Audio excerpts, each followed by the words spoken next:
रमण तिहारा मुझको दिखा दो कभी ऐसा नजारा। राधिका किशोरी संग रमण तिहारा मुझको दिखा दो कभी ऐसा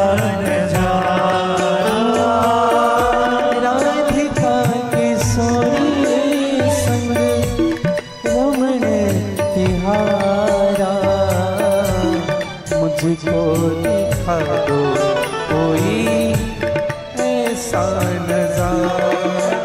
तेरी चाहे मैं मर जाऊं, तेरे चाहे मैं मर जाऊं, तेरी चाहे मैं मर जाऊं, तेरे चाहे मैं मर जाऊं। ऐसा कर नैनन में छिपा के तुझे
सारे करके थोड़ी आगे मस्ती से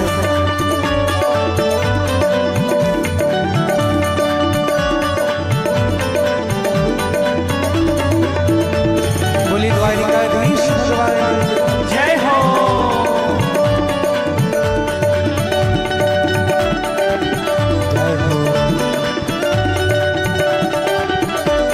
एक बार कर लीजिए श्री राम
बसा कर नैनन में,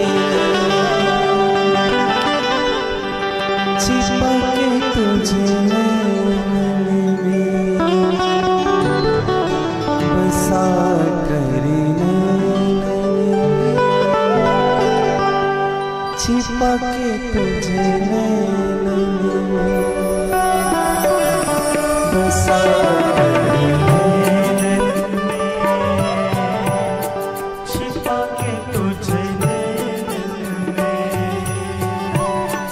बसा कर नैनन में, छिपा के तुझे नैनन में,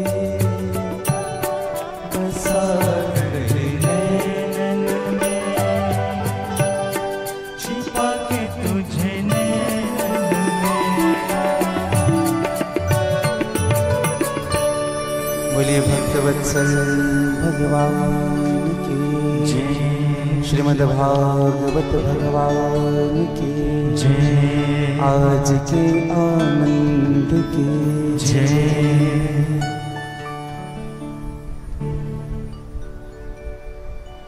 भगवान गोविंद के श्री चरणों पर वंदन करो, प्रणाम करो।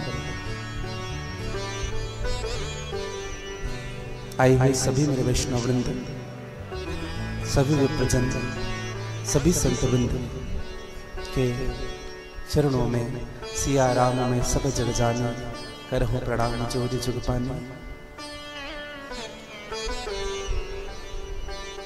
भगवत कृपा का यह पवित्र बेला आज आप और हम सबके मध्य में क्षत्रिय परिवार के द्वारा यह गंगा प्रवाहित हो रही है और इस गंगा में अवगाहन लाभ प्राप्त करने के लिए आप और हम सब यहाँ बैठे हैं। गंगा का स्वभाव होता है भैया, सकल लोग जग पावन गंगा।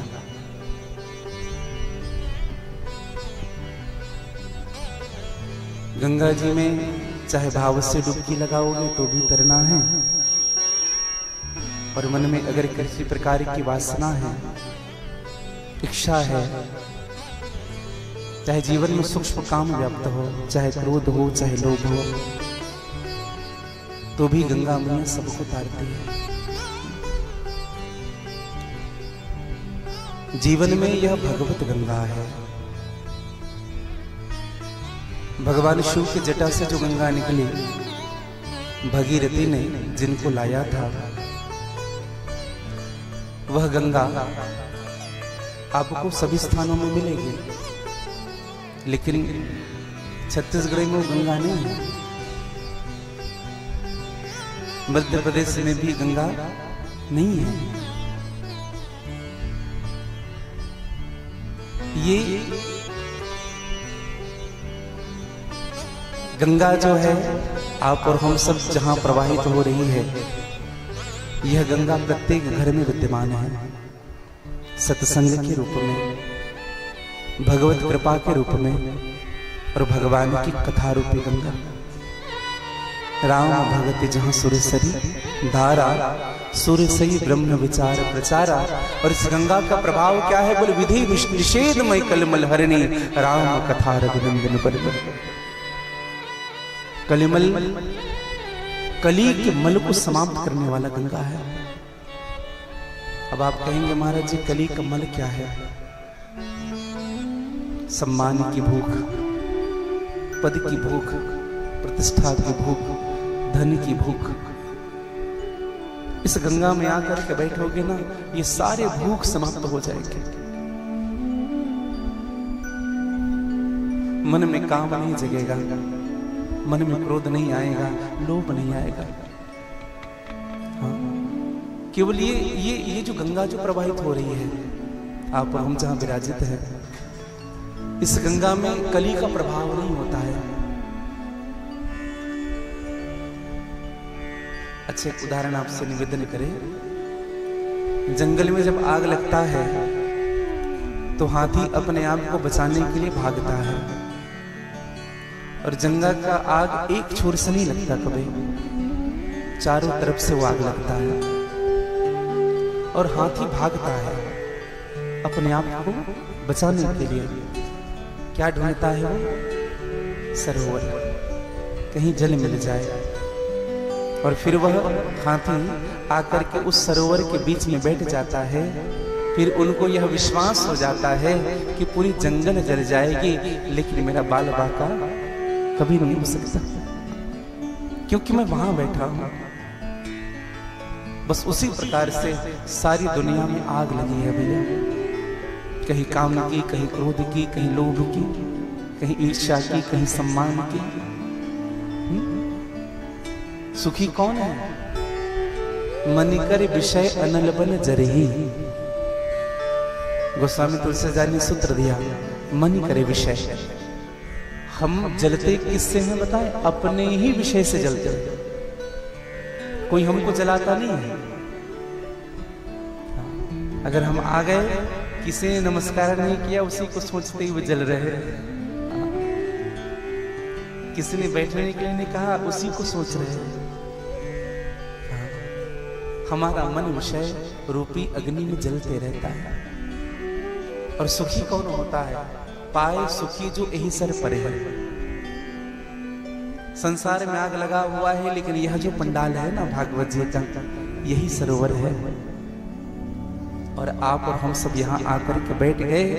इस बात में इस मन को निश्चित कर लीजिएगा कि संसार जल जाएगी, लेकिन मेरा बाल बांका कभी नहीं होगा, क्योंकि भगवान के निकट आकर के बैठ गया हूं।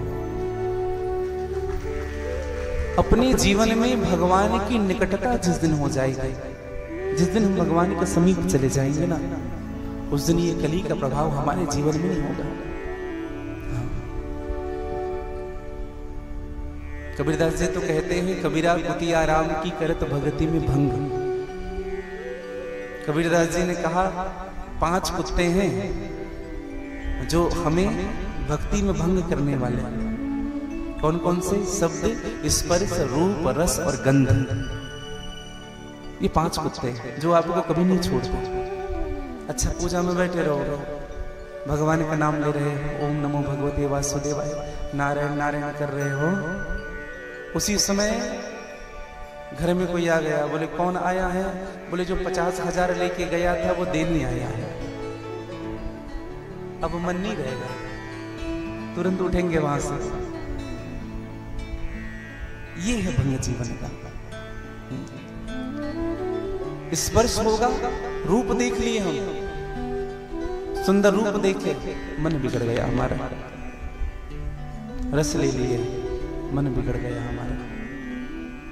कई लोग भोग भी इसीलिए करते हैं। एक व्यक्ति से हमने पूछा, कहा कि आप राधा वल्लभ जी जाते हैं? बोले हाँ जाते हैं। हमने कहा कितने समय पहुंचते हैं? उसने कहा महाराज जी लगभग 6:30 बजे, 6:30 पौने 7 को। हमने कहा मंगला तो 6 बजे की, पहुंच रहे हो 6:30 बजे? तो बोले महाराज जी आज हमको बढ़िया प्रसाद मिला। हम कहा प्रसाद के लिए पहुंचे हो कि दर्शन के लिए गए हो? हाँ? ये जो रस है ना भैया, दीनदयाल उपाध्याय नगर में कथा चल रही थी, तो 5 बजे कथा विश्राम होती थी। तो जब कथा होती थी तो 4 बजे तक बहुत कम लोग रहते थे, और जैसे 4:30 होता था ना, पूरी पंडाल भर जाती थी। एक दिन हमने पूछा, अग्रवाला जी थे, कहा कि अग्रवाला जी कारण क्या है? लोगों को अभी छुट्टी मिलती है क्या नहीं की, या कहीं जाए रहते हैं? कहा महाराज जी हमने भंडारा रखा है बगल में, इसलिए ना जैसे 4:30 होता है सब के सब, तो हमें रसना का त्याग करना पड़ेगा जीवन में। जीवन में रस का सुख। वेद का एक सूत्र है, जीतम सर्वे जीते रस। जिन्होंने रस को जीत लिया है उन्होंने संसार को जीत लिया है। और हमारे चाचा जी अक्सर एक बात कहते थे कि बेटा साधु को कभी स्वादु नहीं होना चाहिए, स्वाद के पीछे ये जीवन चला जाएगा हमारा। हाँ। सुखदेव जी महाराज कहते हैं कि परीक्षित इन सभी विषयों को भगवान से जोड़ करके रखो। ये कुत्ते हैं, आपको बैठने नहीं देंगे। शब्द, स्पर्श, रूप, रस, गंध, ये आपको बैठने नहीं देंगे। तो एक संत ने बड़ी सुंदर बात कही कि कबीरा कुतिया आराम की करत भगत में भंग। कबीरदास जी कहते एक काम करो, इनको चारा डालिए फिर करो सत्संग। अब इनको चारा कैसे डाले इन कुत्तों को? अगर अधिक खाने का मन करे तो भगवान की प्रसादी स्वीकार करे, अगर गान करने का मन करे, अगर आनंद लेने का मन करे तो भगवान के कीर्तनों में नाच लेना चाहिए। हाँ, अगर कुछ श्रवण करने का मन करे तो भगवान की कथाओं का श्रवण कर लेना चाहिए। अपनी सभी इंद्रियों को भगवान के चरणों में जोड़ लीजिएगा, फिर आपका मन कभी नहीं भटकेगा, कभी विकृत नहीं होगा। मैं ये नहीं कहता कि आप अपने मन को रोकिए, संभव ही नहीं है। मन को रोक पाना संभव नहीं है। हठ योग से मन नहीं रुकेगा भैया। आप केवल दिशा बदल दीजिए, आप दिशा बदल। हम प्रतिदिन यहां से कमरधा जाते हैं, हमको बेमेतरा जाना है। हम कमरधा वाले रास्ते को छोड़ करके बेमेतरा के लिए मुड़ जाएंगे। विचार करिए, कमरधा वाले रास्ते को छोड़ने की जरूरत पड़ी क्या? नहीं पड़ी। आपने दूसरा रास्ता तय कर लिया, वो रास्ता खुद ब खुद छूट गया। हमारे जीवन में दिशा नहीं बदल रही है। और भैया एक बात कहें आप सबसे, जब तक दिशा नहीं बदलेगी तब तक हमारी दशा बदलने वाली नहीं है। कभी नहीं बदल सकता ये जीवन बिना उनकी कृपा, बिना हमारे प्रयास के। इसलिए अपने सभी इंद्रियों को भगवान से जोड़ दें। मानस ने बढ़िया सुंदर सूत्र दिया गोस्वामी तुलसीदास जी।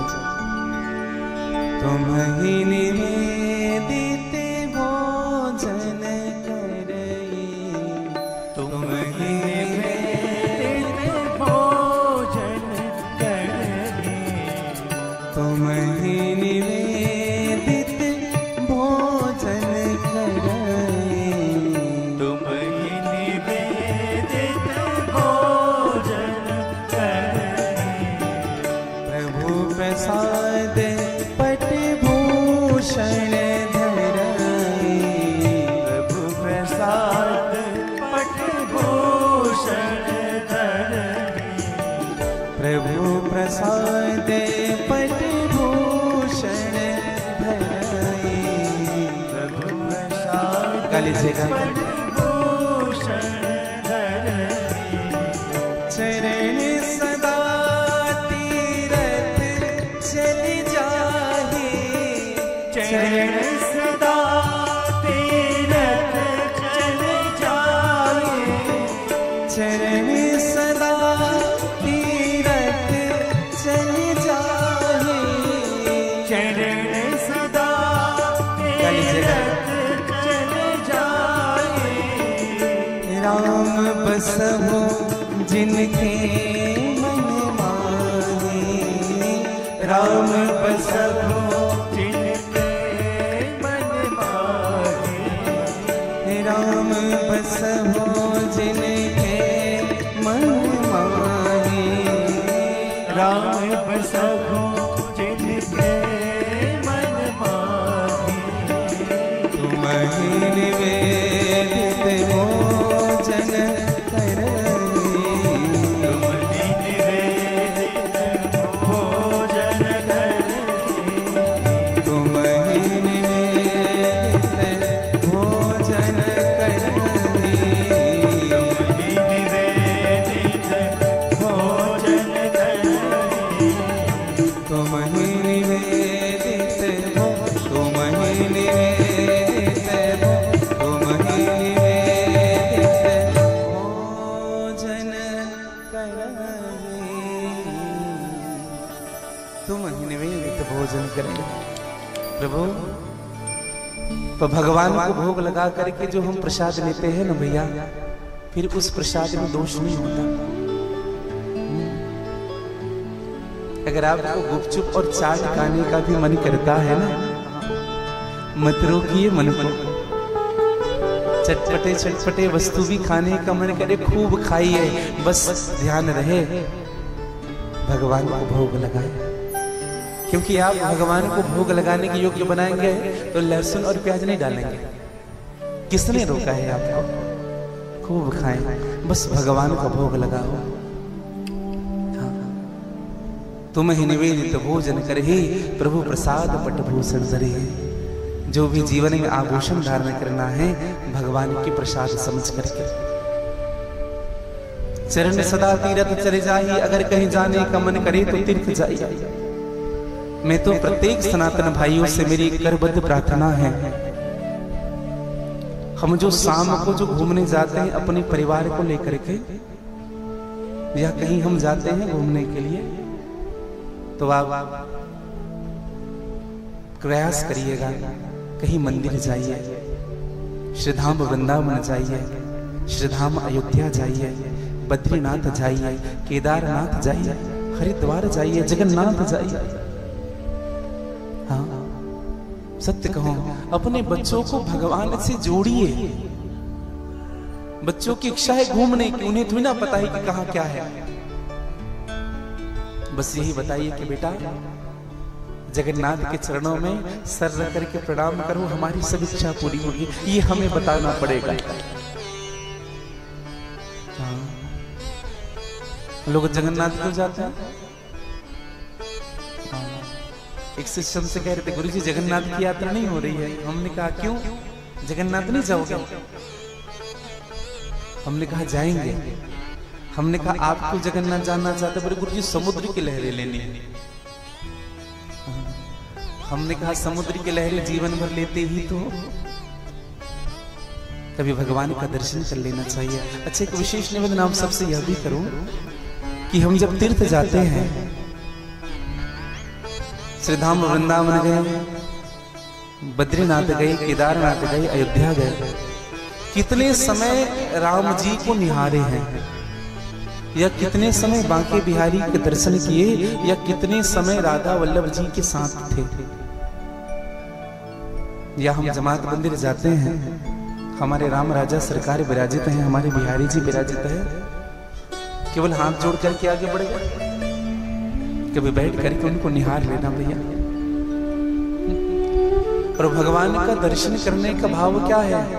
दर्शन करने के बाद ना भगवान के चरित्रों का चित्रण हमारे मन में होना चाहिए। हाँ। भगवान के चरित्र याद आ जाए, भगवान को देख करके उनकी करुणा याद आ जाए, उनकी कृपा याद आ जाए। ये दर्शन का भाव होता है। दरस परस मज्जन अनुपाना, 4 सूत्र है दर्शन के, समझिएगा।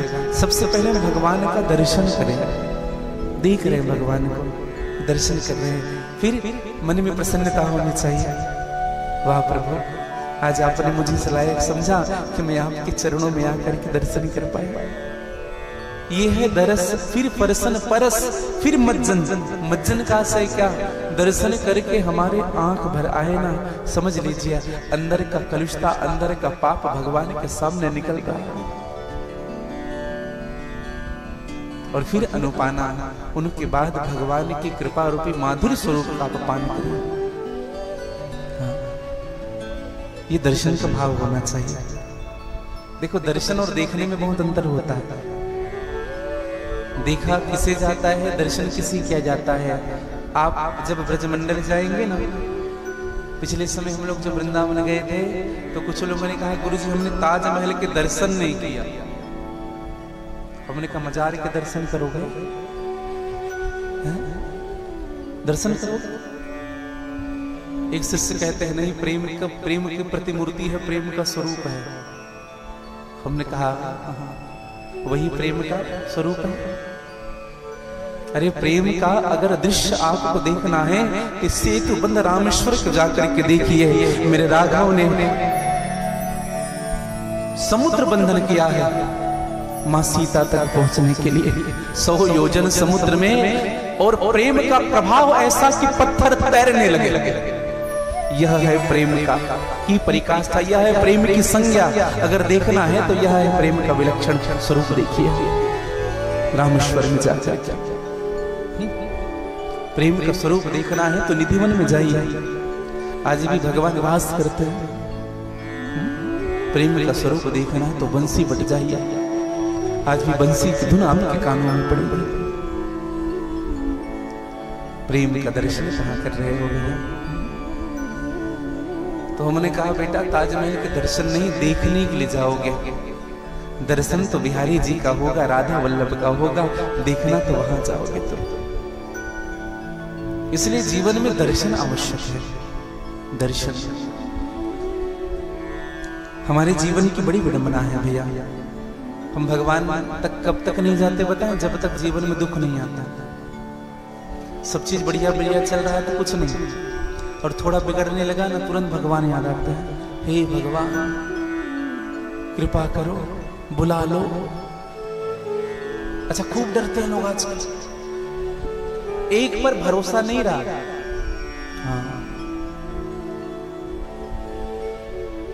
घर में पहले ठाकुर जी को बिठाए थे, फिर किसी पंडित जी ने आकर कह दिया एक काम करो शंकर भगवान को बिठाओ। पहले ठाकुर जी की खूब सेवा होती थी, अब भगवान शिव जी की खूब सेवा हो रही है। अच्छा 1 महीने ही चला, फिर किसी ने कहा एक काम को साईं बाबा।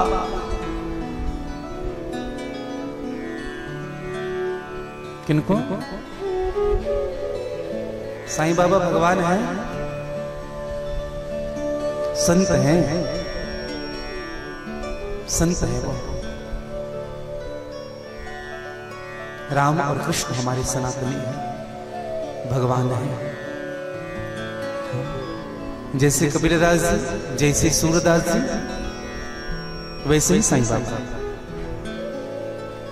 अच्छा साईं बाबा क्या कहते हैं? सबका मालिक। वो भी तो किसी को बता रहे हैं, हम उनकी हाथ को नहीं देख रहे हैं, वो किसको बता रहा है। अच्छा एक निवेदन करूं मैं आप सबसे, संतों का स्वभाव कैसा होना चाहिए? संत के लक्षण क्या होते हैं? संत वो जो जीव जब संत के पास पहुंचे तो संत जीव को भगवान से जोड़ दे। संत की कभी ये भावना नहीं होनी चाहिए कि दुनिया मुझसे जुड़े, सब भगवान से जुड़े। एक व्यक्ति हमसे पूछ रहे थे कि गुरुजी हमारे गुरुदेव है जो रहते हैं बाहर, हम उनके पास जा रहे हैं। हमने कहा अच्छी बात है, गुरुदेव जी का तो दर्शन निरंतर करना चाहिए। तो उसने कहा हम गुरुजी से क्या मांगेंगे? अगर गुरुजी से मिल जाएं, गुरुजी के दर्शन कर ले तो गुरुजी से क्या मांगे? हमने उनसे निवेदन किया, कहा कि भैया एक ही वस्तु मांगना, और हमें भी यही चाहिए कि हम अपने सदगुरुदेव जी के सन्मुख जाएं तो एक ही वस्तु मांगे। क्या? गुरु सन मांगो एक व्रत, राम चरण नित ने। गुरु से एक ही व्रत मांगिए कि हे गुरुदेव मेरी मन, मेरा मन, मेरी आस्था, मेरी भक्ति, मेरा समर्पण भगवान के चरणों में निरंतर बढ़े। आप मुझे ऐसी सीख दीजिए, आप मुझे ऐसा आशीर्वाद दीजिए। हाँ सदैव याद रखिएगा मेरे भाई बहन। सुखदेव जी महाराज कहते हैं कि परीक्षित हम भगवान को कब याद करते हैं? जब जीवन में दुख प्रवेश करता है। हमारा जैसा कौन हुआ जो जीवन में दुख आया तभी भगवान को याद किया? तब सुखदेव जी महाराज ने गज और ग्रह की कथा बताई। हाँ, त्रिकूट पर्वत में एक हाथी रहता था जिनका नाम था गजेंद्र। 3 शिखरों से घिरा हुआ यह पर्वत था। अच्छा त्रिकूट पर्वत की व्याख्या रामचरितमानस में भी हुई है। एक छोटा सा निवेदन करूं मैं आप सबसे। रामचरितमानस में 7 कांड है, बालकांड, अयोध्या कांड, आरण्य कांड, किष्किंधा कांड, सुंदर कांड, लंका कांड और उत्तरकांड। भगवान की बाल लीलाओं का चित्रण जहां हुआ वह है बालकांड। भगवान की अयोध्या में जो लीला हुई वह है अयोध्या कांड। भगवान वन गए, आरण्य, आरण्य का मतलब ही जंगल होता है, आरण्य कांड। भगवान ने सुग्रीव जी से मित्रता की किष्किंधा में, किष्किंधा कांड। ये सुंदर कांड क्यों पड़ा? भगवान लंका प्रवेश करते हैं तो लंका कांड और सभी कांडों को उत्तर जहां है वह है सुंदर कांड। आज स्वामी जी से हमारी चर्चा हो रही थी। एक बड़ी अच्छी बात हुई आज सुबह।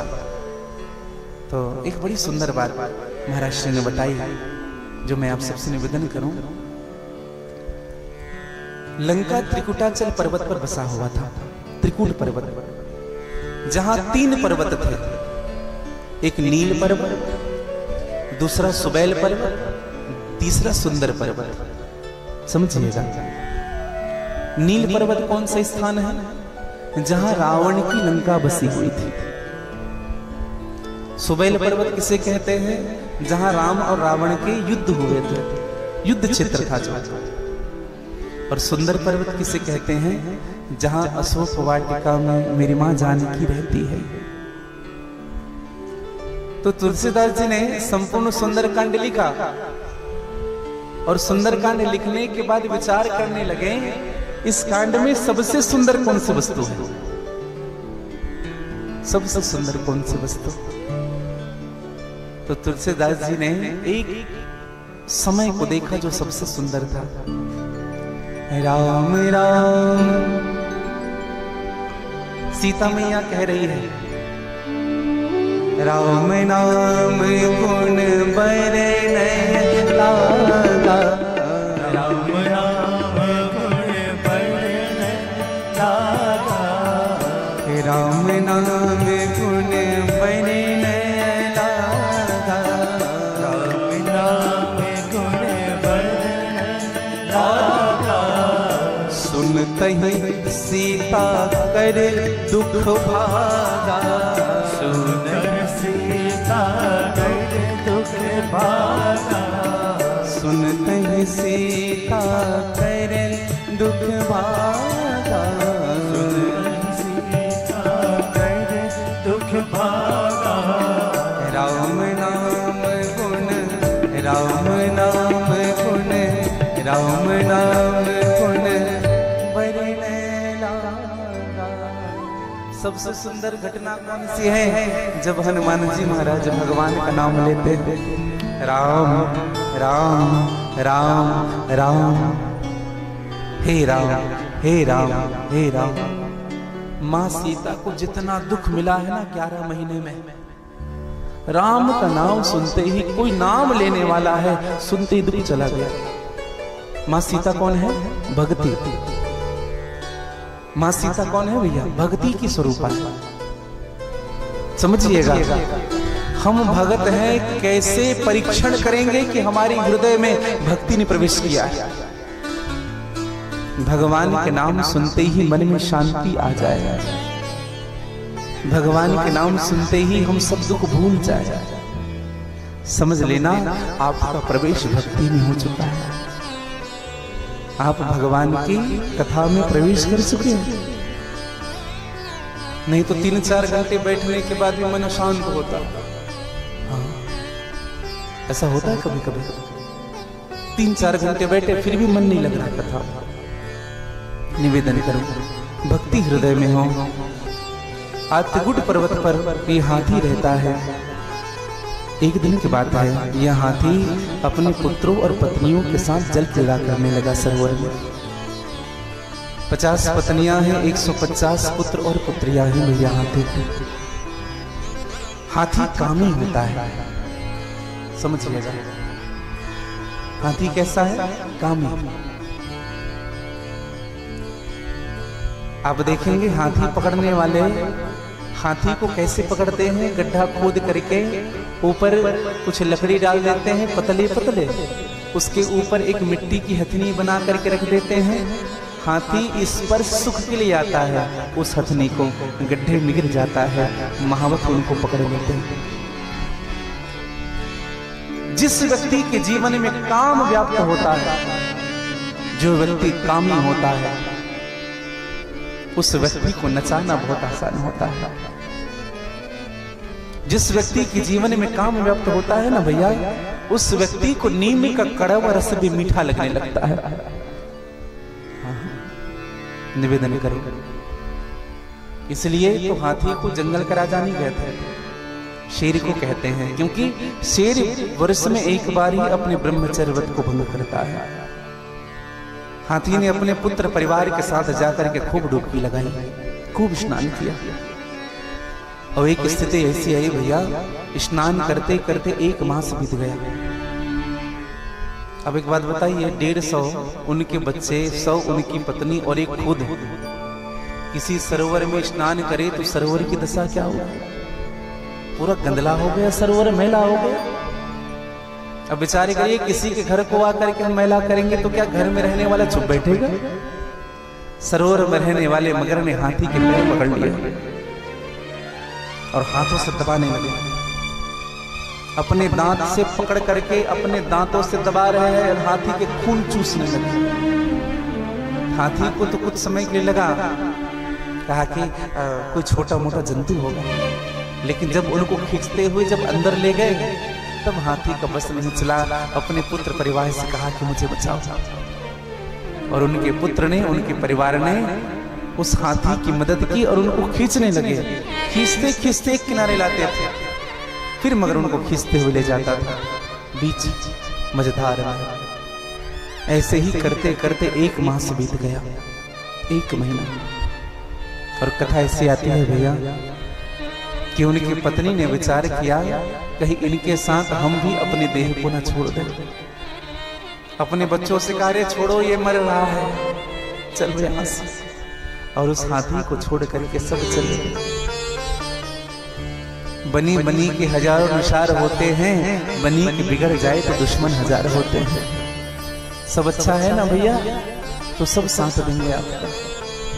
हाँ, और जब शरीर जवाब दे देता है,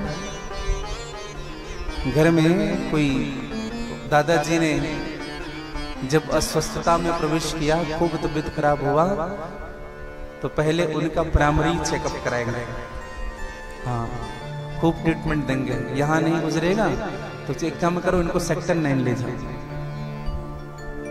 वहां भी हालत नहीं सुधर पा रही है, एक काम करो रामकृष्ण रेफर कर दो, वहां भी हालत नहीं सुधर पा रही है, एम्स भेज दो, वहां भी हालत नहीं सुधर पा रही है, हैदराबाद भेज दो, चेन्नई वेल्लूर भेज दो। अब वहां भी डॉक्टरों ने जवाब दे दिया, तो फिर क्या करेंगे? अब एक काम करो, बहुत हो गया इनका इलाज, घर के कोने में खाट डाल दो, वहीं पड़ा रहे। और फिर प्रार्थना भगवान से कहेंगे, प्रभु इन्हीं की सुन लो, जितनी जल्दी हो जाए इनको। ये संसार है, जब लगे पैसा गांठ में तब लगता को यार। संसार भी ऐसा ही है भैया। हाँ, लोग आपसे प्रेम नहीं करते, आपके धन से प्रेम करते हैं।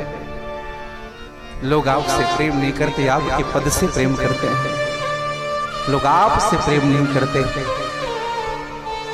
आपकी प्रसिद्धि से प्रेम करते हैं। हाँ, आजकल भी होता है। व्यक्ति कितना भी अच्छा हो, अगर उनके आसपास 2-4 लोग नहीं रहेंगे ना, तो अरे ऐसा ही है। और 2-4 अगर सिक्योरिटी हो जाए, बॉडीगार्ड हो जाए, अरे हाँ थोड़ा देखिए, ये हमारी दृष्टि हो चुकी है। हम ऐसा सोचते हैं, यथार्थ का चिंतन नहीं होता। ये संसार है। एक संत ने तो बड़ी सुंदर बात कही है, अरे देख लिया संसार हमने देख लिया, अरे देख लिया संसार हमने देख लिया, देख लिया संसार हमने देख लिया, देख लिया संसार हमने देख लिया, देख लिया संसार हमने देख लिया, अरे सब मतलब के यार हमने देख लिया, सब मतलब के यार हमने देख लिया, अरे सब मतलब के यार हमने देख लिया, सब मतलब के यार हमने देख लिया, देख लिया हाँ देख लिया, देख लिया हाँ देख लिया, देख लिया हाँ देख लिया, देख लिया हाँ देख लिया, सब मतलब के यार के यार हमने देख लिया। हो सब मतलब के यार हमने देख लिया।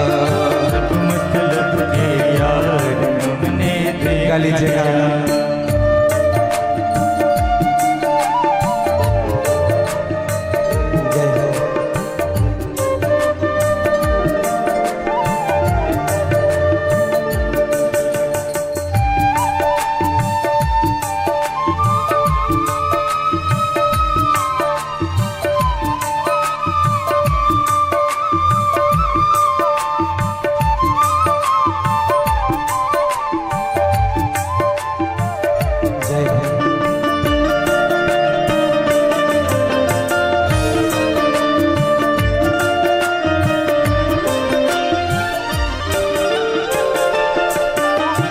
तन निरोग धन जेब में जब तक, तन निरोग धन जेब में जब तक। शरीर में किसी प्रकार का रोग नहीं है, स्वस्थ है और हमारा जेब गर्म है, तो परिवार वाले भी सेवा करेंगे। रोगी रहोगे कोई पास नहीं आएगा, कोई पूछेगा नहीं कैसे हो। अरे तन निरोग धन जेब में जब तक, तन निरोग धन जेब में जब तक। ये मन से सेवा करेंगे तब तक, मन से सेवा करेंगे तब तक। हो मन से सेवा करेंगे तब तक, मन से सेवा करेंगे तब तक। अरे बन कर रिश्तेदार हमने देख लिया, बन कर रिश्तेदार हमने देख लिया। अरे बन कर रिश्तेदार हमने देख लिया, बन कर रिश्तेदार हमने देख लिया। अरे देख लिया संसार हमने देख लिया, देख लिया संसार हमने देख लिया।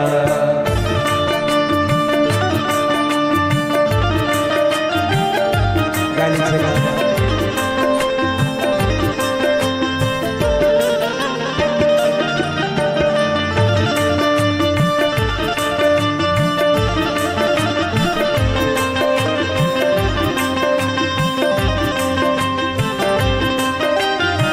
गाली जबरदस्त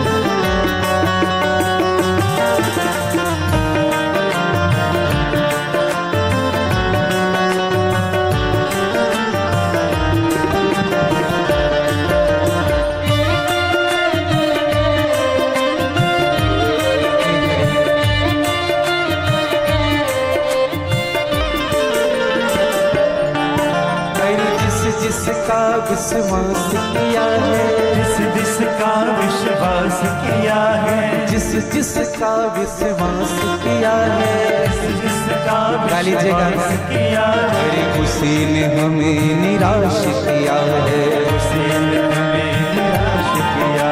अरे उसी ने हमें निराश किया है, उसी ने हमें निराश किया। अरे बन कर हाँ बन कर, अरे बन कर रिश्तेदार हमने देख लिया, बन कर रिश्तेदार हमने देख लिया। अरे देख लिया संसार हमने देख लिया, देख लिया संसार हमने देख लिया।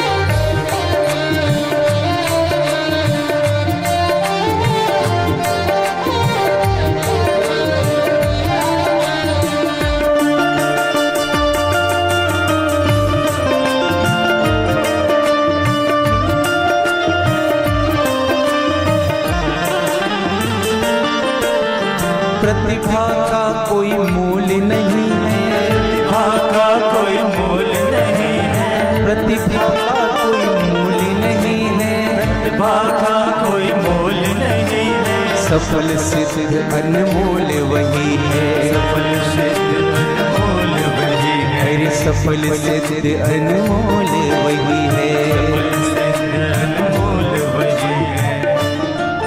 प्रतिभा का कोई किसी व्यक्ति के जीवन में एबिलिटी, योग्यता, उनका कोई मोल नहीं। सफल सिद्ध कौन है? जिनका पहचान बढ़िया है, जिनके पास खूब पैसे और जिनका खूब प्रचार हो रहा है। अरे जिनका प्रबल प्रचार हमने देख लिया, जिनका प्रबल प्रचार हमने देख लिया, अरे देख लिया परिवार हमने देख लिया, देख लिया परिवार हमने देख लिया, अरे बन कर रिश्तेदार हमने देख लिया, बन कर रिश्तेदार हमने देख लिया।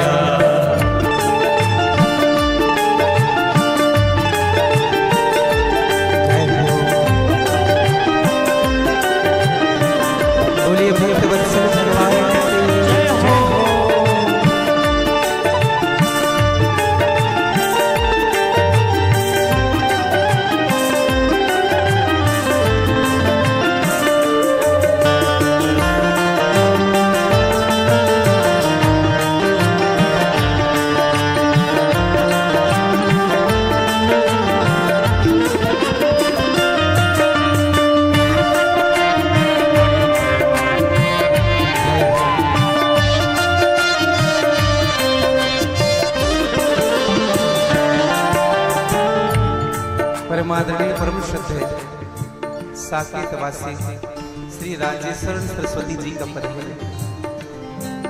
बड़े सरल थे भैया महाराज, बहुत सरल। कितने सरल थे बताएं आपको।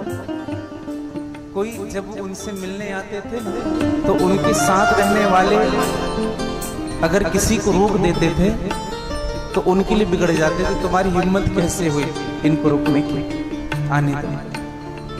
बहुत सरल थे, पैर फटे हुए रहते थे उनके। हाँ।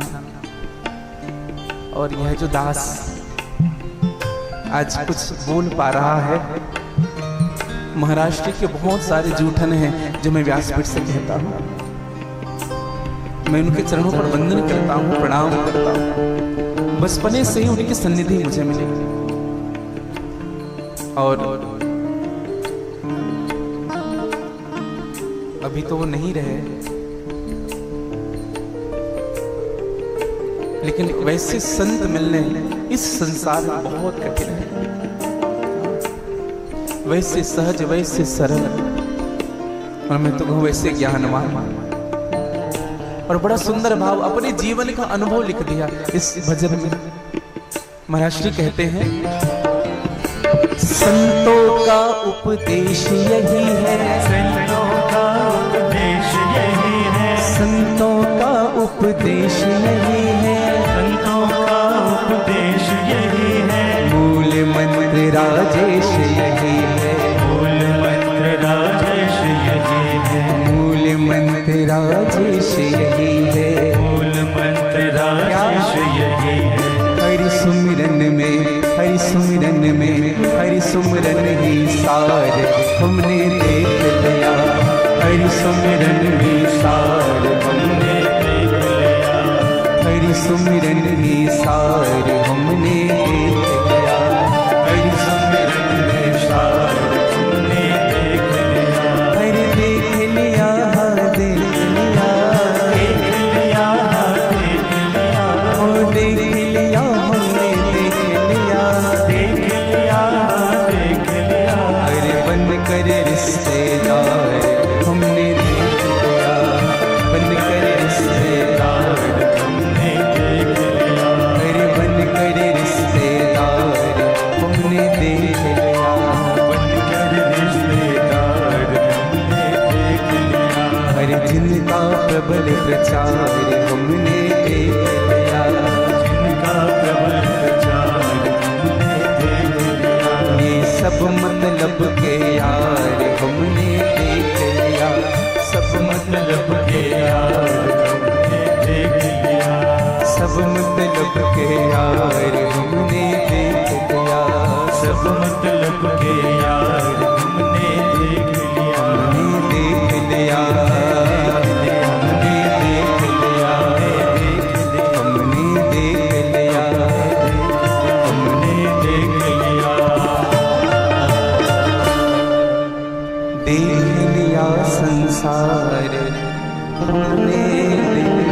बचा नहीं, सब देख लिया।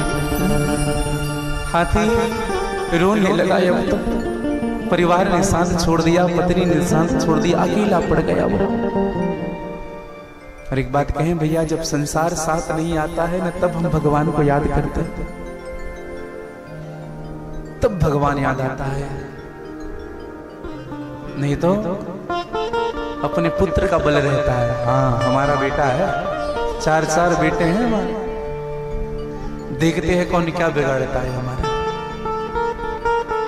और चारों एक एक करके छोड़ करके खिसक लिए। अब कौन है आपका? मेरे गोविंद ही आपके। मेरी प्रार्थना है आप सबसे, जिनकी शरणागत बाद में होना है, क्यों ना पहले से सत्य को स्वीकार कर लिया जाए। भगवान ही हमारे हैं और हम ही भगवान के हैं, और कोई नहीं है संसार में हमारा। सबसे प्रेम किया, सबने हमसे प्रेम किया, जब तक चाहा उपयोग किया, और जब हम किसी काम के नहीं रहे हमें छोड़ दिया। यही संसार है भैया। हाथी ने भगवान को पुकारा है, प्रभु अब आप ही हैं हमारे। हरि तुम हरि लोचन की पीर। प्रभु हमने सुना है, जिनके कछु और सहाय नहीं, तिनके एकमात्र सहारे हो, सुत मात पिता बंधु सखा, एकमात्र प्राणों से प्यारे हो। प्रभु हमने सुना है कि आपने सबको तारा है, आपने ध्रुव को तारा है। तारो तारो जिन बाला पनगारो है, तारो प्रहलाद जिन विभीषण को तारो है। आपने ध्रुव को तारा, प्रहलाद को तारा, विभीषण को तारा। तारो हरिश्चंद्र जिन धर्म नाम विसारो है, आपने हरिश्चंद्र को तारा। तारो अर्जुन जिन कर्म नाम विसारो है, आपने अर्जुन को तारा। प्रभु ये सब तो आपके भक्त थे, जिसको आपने तारा है। ये सब आपके चरण के सेवक थे, जिनको आपने तारा है। अरे भक्त भक्त को तारो तो किन पर एहसान कियो, मुझ जैसे पापी को तारो तो तारे को तुम्हारो। मुझ जैसे पापी को तारो प्रभु। मैं पशु पावर पाव कलेवर, तुम पर पुरुष प्रमाण प्रदोष है। अरे मैं मति मंद विसारो है तो तू जो विसारो तो बरोबर हो। प्रभु मैं आपको भूल गया, क्या आप भी मुझे भूल जाएंगे? हम में तुम में बस भेद यही, हम नर हैं तुम नारायण हो। हम हैं संसार के हाथों में और संसार तुम्हारे हाथों। और गजेंद्र ने भगवान को बुलाया, आमंत्रण किया। एक निवेदन करूं भैया, गजेंद्र ने किसी देवी देवता का नाम नहीं लिया। ये नहीं कहा कि हे शंकर भगवान मेरी रक्षा करो, हे भगवान विष्णु मेरी रक्षा करो, हे गणेश जी, हे दुर्गा मैया मेरी रक्षा, ऐसा कुछ भी नहीं। गजेंद्र ने भगवान का नाम नहीं लिया। गजेंद्र कहता है, ओम नमो भगवते तस्मै यत एकाचेदात्मकं पुरुषाय द्विबीजाय वर्षाय धीमहि। जो मेरे अंदर खाने सोने हंसने गाने सभी की शक्ति प्रदान करता है, जिनकी इच्छा से ये पूरी पृथ्वी बनती भी है और विलय भी हो जाती है, जिनकी इच्छा से एक पत्ता नहीं हिल सकता, जिनकी कृपा से समस्त सचराचर जगत का संचालन होता है।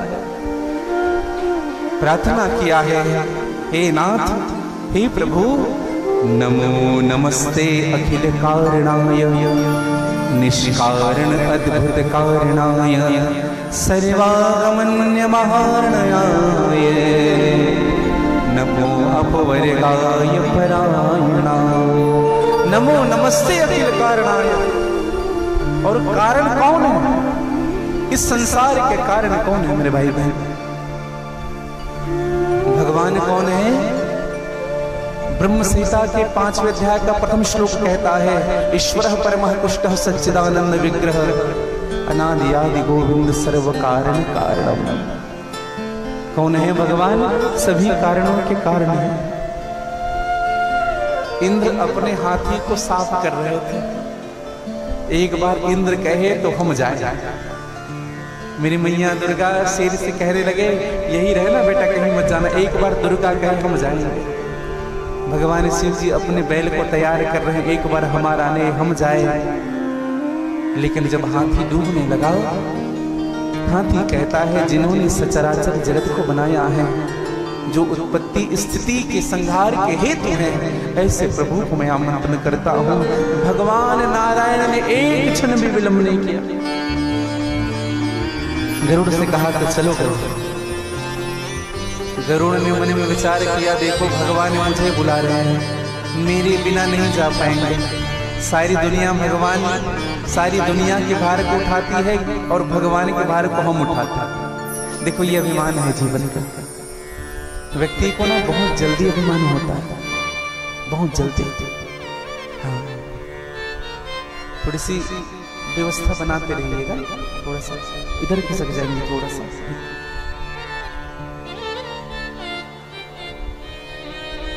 और आप लोग भी थोड़ा खिसक जाए। मैं तो कहूँ जो नीचे बैठने योग्य है, कल से थोड़ी सोफा कम कर देंगे, कुर्सी कम कर दीजिएगा, ताकि नीचे बैठने में थोड़ी अधिक संख्या बैठ सके और आसानी हो सके। और आप सब अपने में व्यवस्था बनाइएगा, आप सब। हाँ। थोड़े थोड़े आगे खिसक जाए, थोड़ी या पीछे खिसक जाए, थोड़ी व्यवस्था बनाए। बोलिए भक्त वत्सल भगवान की जय। तो हाथी ने भगवान को बुलाया है, गरुड़ को अभिमान हुआ, भगवान ने गरुड़ के अभिमान को समाप्त किया। हाँ। अच्छा, अभिमान आना स्वाभाविक है। हाँ, गरुड़ का अभिमान क्यों आया? सबसे पहले दृष्टि गरुड़ ज्ञानी है। गरुड़ जब उड़ते थे ना, तो उनके पंख से वेद की ध्वनि निकलती थी, वेद के उच्चारण होते थे गरुड़ के पंखों से। इतना ज्ञानी था गरुड़, और ज्ञानी को अभिमान बहुत जल्दी आता है। हाँ, अभिमान जीवन में। लेकिन एक संत ने कहा, भैया अभिमान जिस व्यक्ति के जीवन में आता है ना, उस व्यक्ति को नष्ट होने से कोई बचा नहीं सकता। घिर आएगा मौत का तूफान एक दिन, मिटना है मिटाना है हर एक इंसान एक दिन। शक्ति पे मालो जर पे कभी करना ना गुरूर, ले डूबता है इंसान को अभिमान एक दिन। कौन यहाँ किसी का यह मान ले कहा? अगर इन पर यकीन किया तो खाएगा वरना ठोकर नादान के दिन। ये हाथी, ये घोड़े, ये ऊंचे महल, ये साथी, ये तेरे बन जाए तेरी मौत का सामान के दिन। सत्य के मार्ग पर जरा नादान चल के देख, मुश्किलें सभी हो जाएगी आसान एक दिन। बंदे सदा प्रभु के दो गाले मधुर भजन, देखना मिलते हैं उनको भगवान एक दिन। अभिमान मत करिएगा जीवन में। एक संत ने पूछा, बोले महाराज जी अभिमान किसको नहीं होता है? अभिमान तो सबको होता है, अभिमान किसको नहीं होता है? एक व्यक्ति हमसे कह रहे थे, महाराज जी हम अभिमान नहीं करते। क्या कहा? हम अभिमान नहीं करते। हमने कभी क्या कर रहे हो? अभी क्या कर रहे हो? अभिमान नहीं करने का अभिमान हो गया। एक निवेदन करूं भैया, अभिमान किसको नहीं होता है?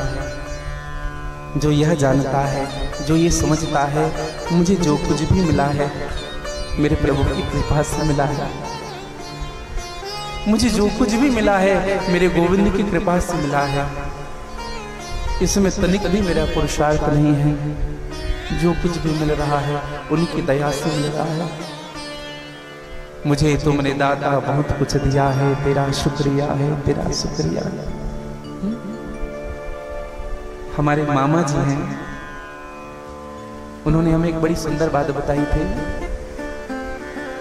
कहा, बेटा भगवान के सामने जब भी हाथ जोड़ो तो भगवान से यही कहना, प्रभु आपने जो दिया है, जितना दिया है, ये मेरे लिए बहुत है। मैं तो इस लायक भी नहीं था, जितना आपने मुझे दे दिया। अगर यह भी नहीं होता तो मेरा क्या होता। और सत्य बात कहूं मेरे भाई बहन, हर व्यक्ति को भगवान ने उनकी योग्यता से अधिक दी है, उनकी औकात से अधिक दी है। कोई माने या ना माने, कोई कहे या ना कहे, मैं तो इस बात को जरूर कहता हूं कि भगवान ने हमें हमारी हैसियत से बढ़कर के दिया। जीवन में भगवान ने दिया है, जो प्राप्त है उसी को पर्याप्त समझ करके उनकी सेवा करिए। जो मिला है, मैं नहीं मेरा नहीं, ये तन किसी का है दिया। मेरे पास जो धन भी है, ये धन किसी का है दिया। देने वाले ने दिया, फिर भी दिया किस शान से। अरे मेरा है ये लेने वाला, कहे उठा अभिमान से। मैं मेरा ये कहने वाला, ये मन किसी का है दिया। जो भी अपने पास है, ये धन किसी का।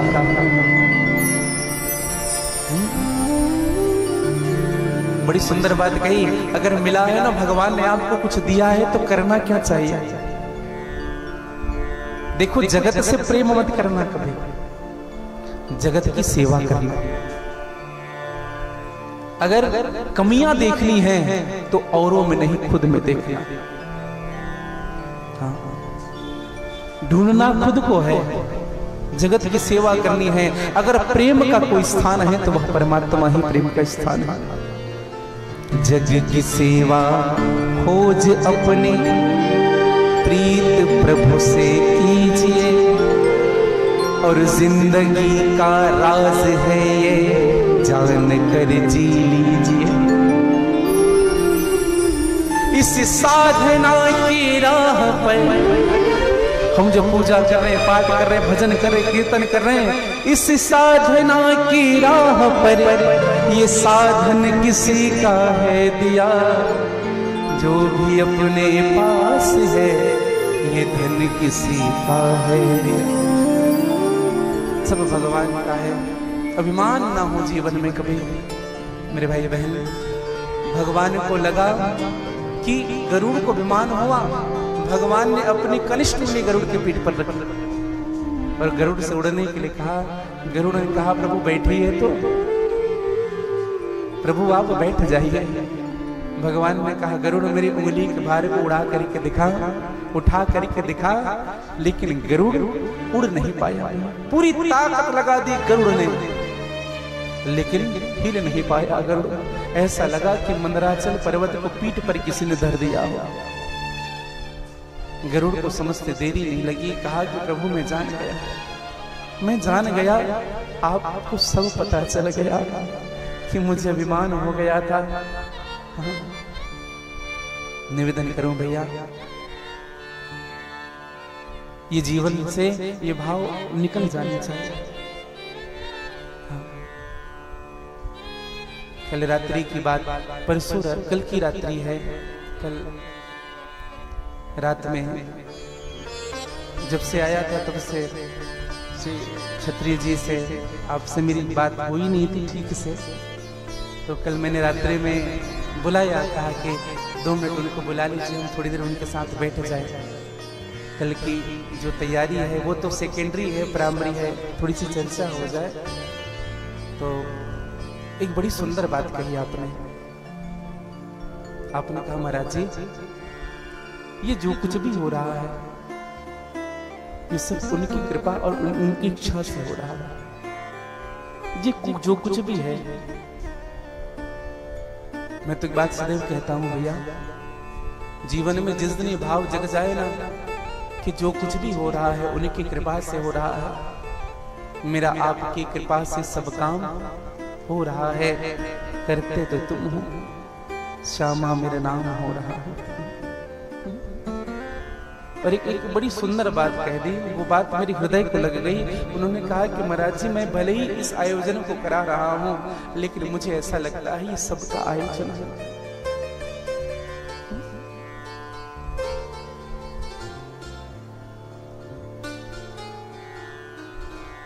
राम राज्य की परिकल्पना बहुजन हिताय बहुजन सुखाय से नहीं होती। राम राज्य की परिकल्पना सर्वजन हिताय सर्वजन सुखाय से होती है। मैं भगवान से प्रार्थना करूं, हृदय में यही शुद्धता, यही भाव सदैव यह परिवार का बना रहे। तो मैं निवेदन कर रहा था कि गरुड़ के पीठ पर भगवान बैठे, भगवान आए हैं। श्री लक्ष्मीकांतम तुभ्यं नमामि, हे भक्त वत्सल तुभ्यं नमामि। भगवान ने चक्र सुदर्शन को आज्ञा दी, कहा कि जाओ मुक्त करो। उस हाथी को चक्र सुदर्शन आया है, पैर पकड़ा हुआ मगर है। अब हाथी तो संपूर्ण शरीर डूब चुका है, केवल सुंड का भाग बचा हुआ था। चक्र सुदर्शन ने आकर के मगर के मस्तक को काट दिया। मगर का प्राण भगवान के चरणों में आकर के बीन हो गए। हाथी का पैर छूटा, हाथी एक किनारे आकर के खड़ा हुआ। भगवान चतुर्भुजी के रूप में दर्शन देते हैं। बोले हरि नारायण भगवान की जय। और एक अवतार भगवान का हरि नारायण के रूप में हुआ। हरि नारायण। हाथी ने हाथ जोड़ लिया, प्रभु मुझ जैसे अधम जीव को आपने दर्शन दिया, मुझे बचा लिया। देखो हम कितना भी भूल कर ले भैया, लेकिन भगवान का स्वभाव है और मौका देना और मौका देना। भगवान हमारे भूलों को भूल जाते, अपराध को भूल जाते हैं। ईश्वर और जीव में यही भेद है। जीव आपके सद्गुण के साथ आपको स्वीकार करता है। आप में क्या क्या स्पेसिफिक है, उस चीज के साथ आपको स्वीकार करेगा। कौन कौन से गुण हैं, कौन कौन सी एबिलिटी, स्मार्टनेस है कि नहीं, तब आपको जीव स्वीकार करेगा। और ईश्वर आपकी कमियों के साथ आपको स्वीकार करता है। और मैं एक बात सदैव कहूं भैया, जो व्यक्ति आपकी कमियों के साथ आपको स्वीकार करके आपसे प्रेम करता है ना, उसी व्यक्ति का प्रेम शाश्वत होता है, वही सच्चा प्रेम है। हाँ। और एक बात कहूं आपको, जहां हमको संबंध निभाना होता है ना, वहां कमियों को नहीं देखना चाहिए। रामचरितमानस में जब भगवान शिव जी बारात लेकर के पहुंचे हिमवान के द्वार पर, माता मैना आरती का थाल सजा करके आई।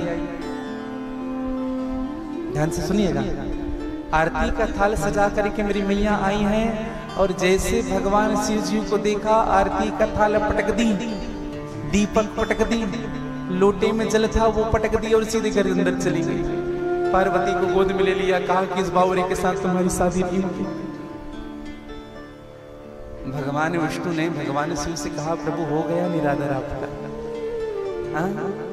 हम तो यही डर रहे थे कि आप प्रभु अपना वेश ठीक कर लीजिए, क्या पता दुल्हन ही अगर मंडप में आ जाए और देख करके अगर देख कर ही वेश कोई भग जाए तो शादी नहीं होगी, ऊपर से हमारी बदनामी हो जाएगी।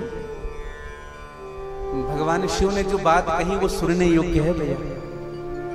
भगवान शिव ने कहा ऐसा नहीं, हमारी सास समझदार है। कैसे समझदार है?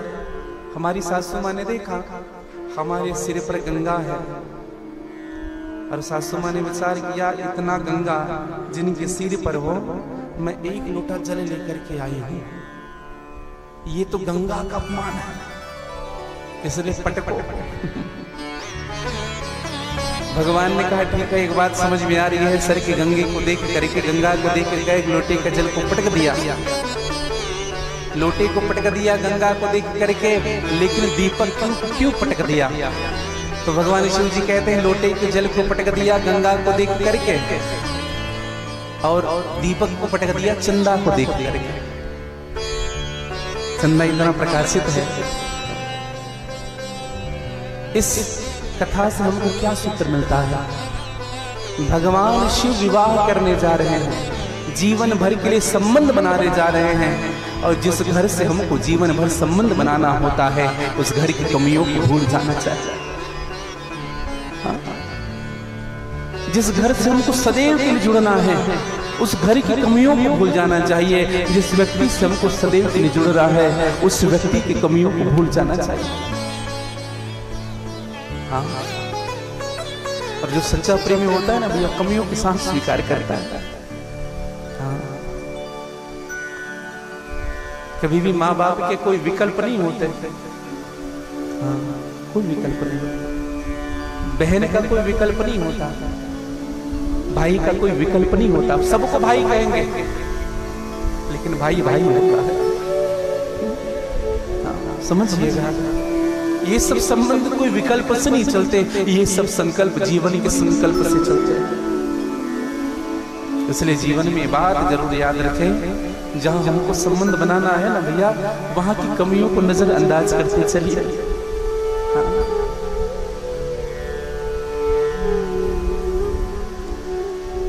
बहू जब आती है ना घर में, रोटी बना रही है, रोटी गोल नहीं बन पा रहा है, तो 10 बात उनको सुनाएंगे। इतना भी नहीं सिखाया माता पिता ने? अरे इसीलिए तो भेजा है कि आप सिखा देंगी उनको। आप भी तो आपके गोद में डाल दिया, अपने गोद से निकाल करके आप सिखा देंगे तो क्या हो जाएगा? आपकी भी तो बेटी गई है वहां, तो वह भी तो सीखेगी।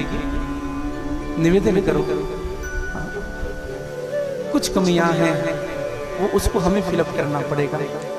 अगर परिवार अच्छा रखना है, संबंध अच्छा रखना है। बोलिए भक्तवत्सल भगवान की जय। और आज भगवान ने उद्धार किया मगर का। अच्छा विचार करिएगा, भगवान के नाम कौन ले रहे थे?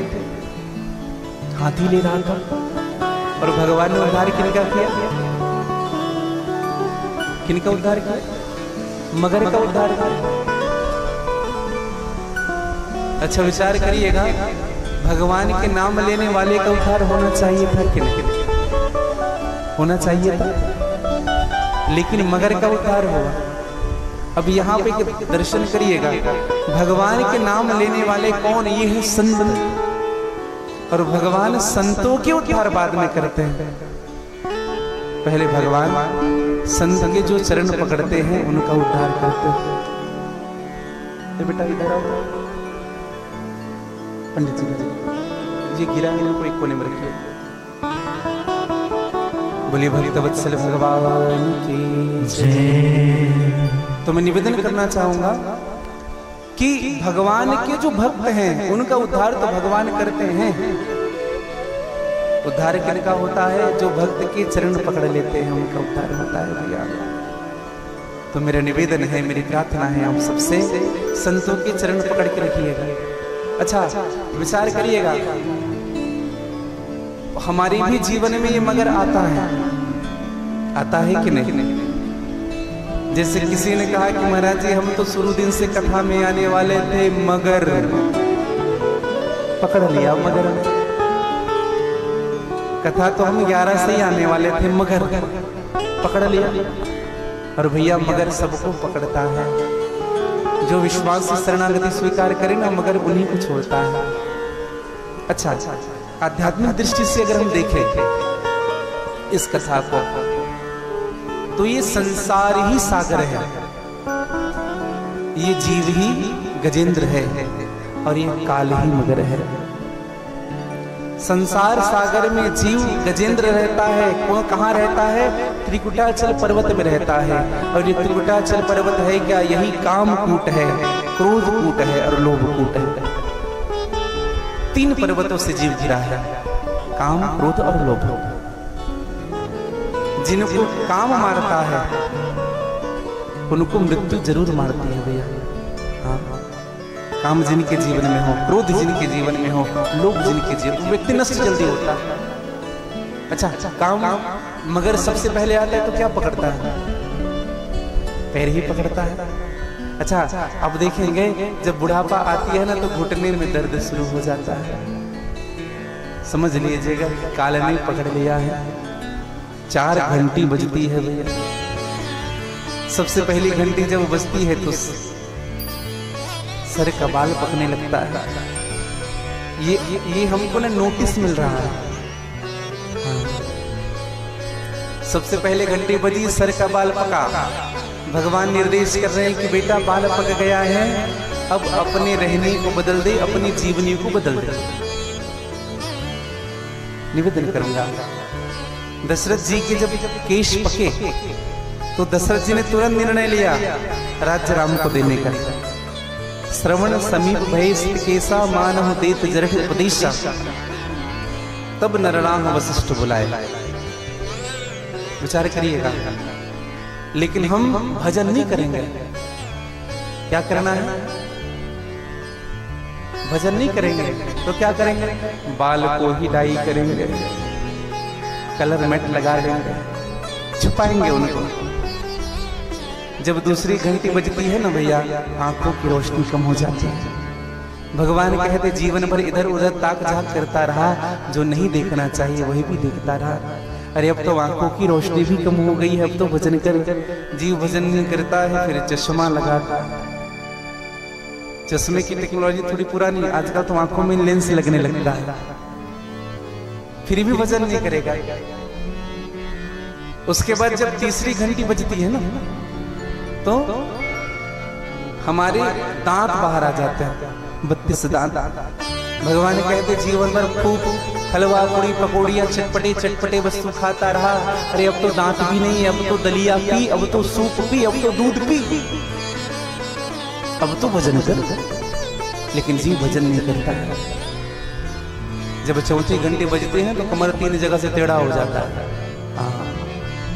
भगवान मान लो निर्देश करते हैं, बहुत अकड़ करके चलता था, मैं बड़ा पंडित हूँ, मैं बड़ा अधिकारी हूँ, मैं बड़ा धनवान हूँ।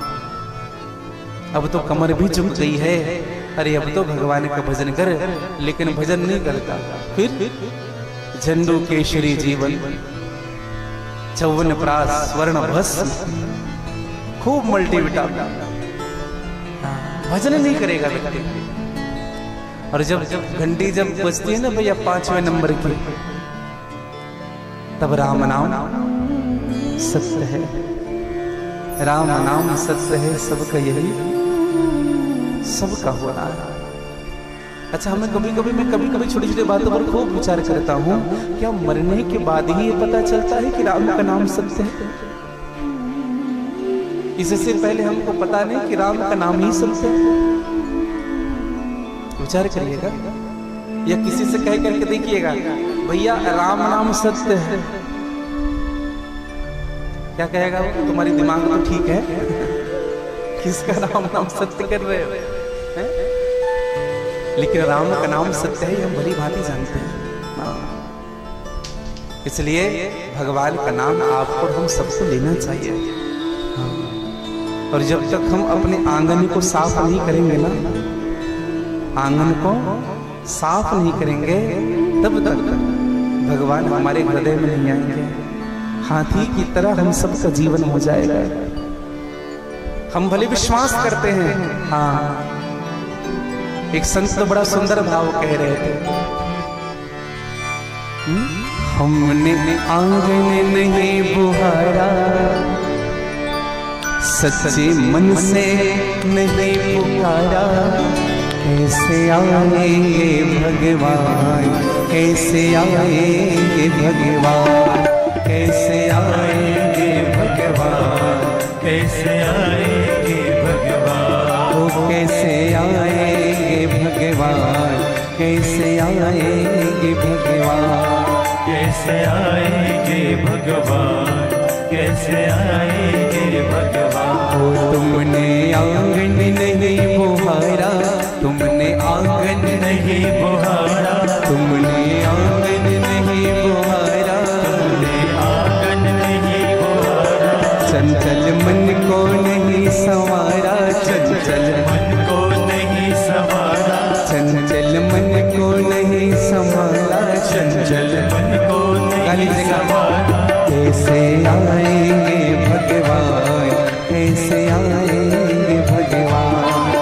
कैसे आएंगे भगवान, कैसे आएंगे भगवान, कैसे आएंगे भगवान, कैसे आएंगे भगवान, कैसे आएंगे भगवान, कैसे आएंगे। गा लीजिएगा थोड़ी आनंद मस्ती से।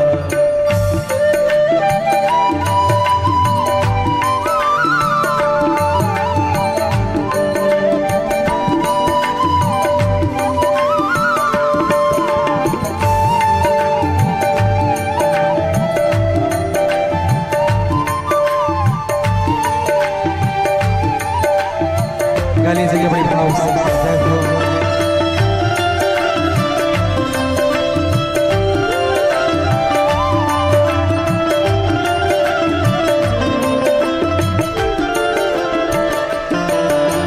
हृदय तुम्हारा पिघल सका ना जब देखा दुखियारा, हृदय तुम्हारा पिघल न पाया जब देखा दुखियारा, हृदय तुम्हारा पिघल न पाया जब देखा दुखियारा, हृदय तुम्हारा पिघल न पाया जब देखा दुखियारा। किसी पंथ भूले को तुमने पाया नहीं सहारा, किसी पंथ भूले ने तुमसे पाया नहीं सहारा, अरे किसी पंथ भूले ने तुमसे पाया नहीं सहारा, किसी पंथ भूले ने तुमसे पाया नहीं सहारा। सूखी है करुणा की छाया, सूखी है करुणा की छाया, सूखी है करुणा की छाया, सूखी है करुणा की छाया। कैसे आएंगे भगवान, कैसे आएंगे भगवान, कैसे आएंगे भगवान, कैसे आएंगे भगवान, कैसे आएंगे भगवान। देखो कुछ लोग को उठते नहीं बन रहा है नृत्य करने के लिए, देखो उठते नहीं बन रहा है तो बैठे बैठे ताली बजाइए। और अगर आनंद लेना भी है ना तो अपने ही जगह ऐसे नृत्य करिए कि अगल बगल वाले को धूसा ना पड़े। इस बात का भी ध्यान रखिए। थोड़ी आनंद और मस्ती के साथ उन हाथ पसार कर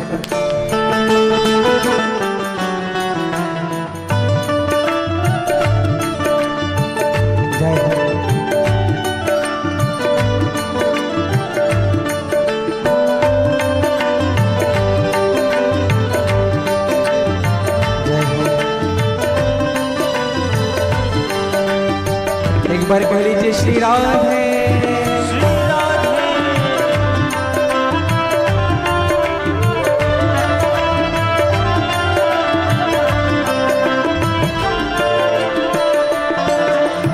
अंदर के पट खोल देख ले ईश्वर पास मिलेगा, अंदर के पट खोल देख ले ईश्वर पास मिलेगा, अंदर के पट खोल देख ले ईश्वर पास मिलेगा, अंदर के पट खोल देख ले ईश्वर पास मिलेगा।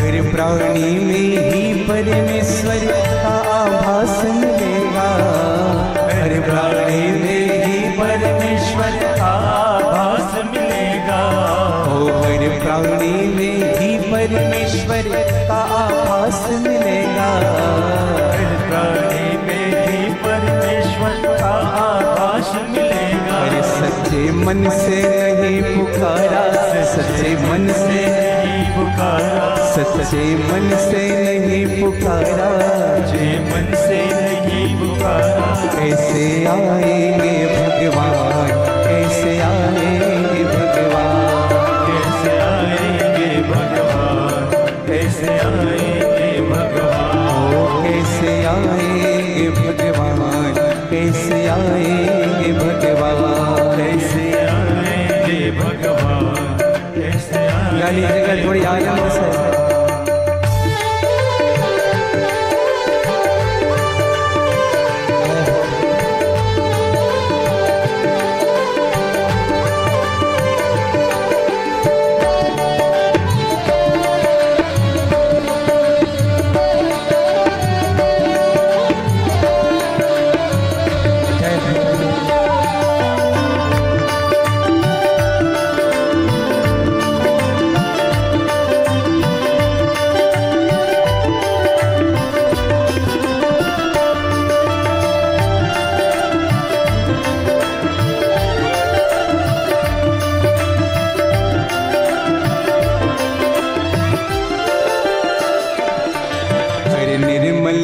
हो तो रघुनायक माँ सबरी घर जाते।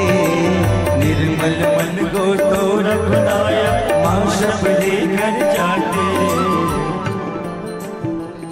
जब भगवान राम जी निकले तो बड़े बड़े महात्मा मिले, बड़ी बड़ी कुटिया, कोई जलाहारी बाबा, कोई फलाहारी बाबा, खूब बड़े बड़े तपस्वी, लेकिन राम कहीं नहीं गए, सीधे सबरी की कुटिया।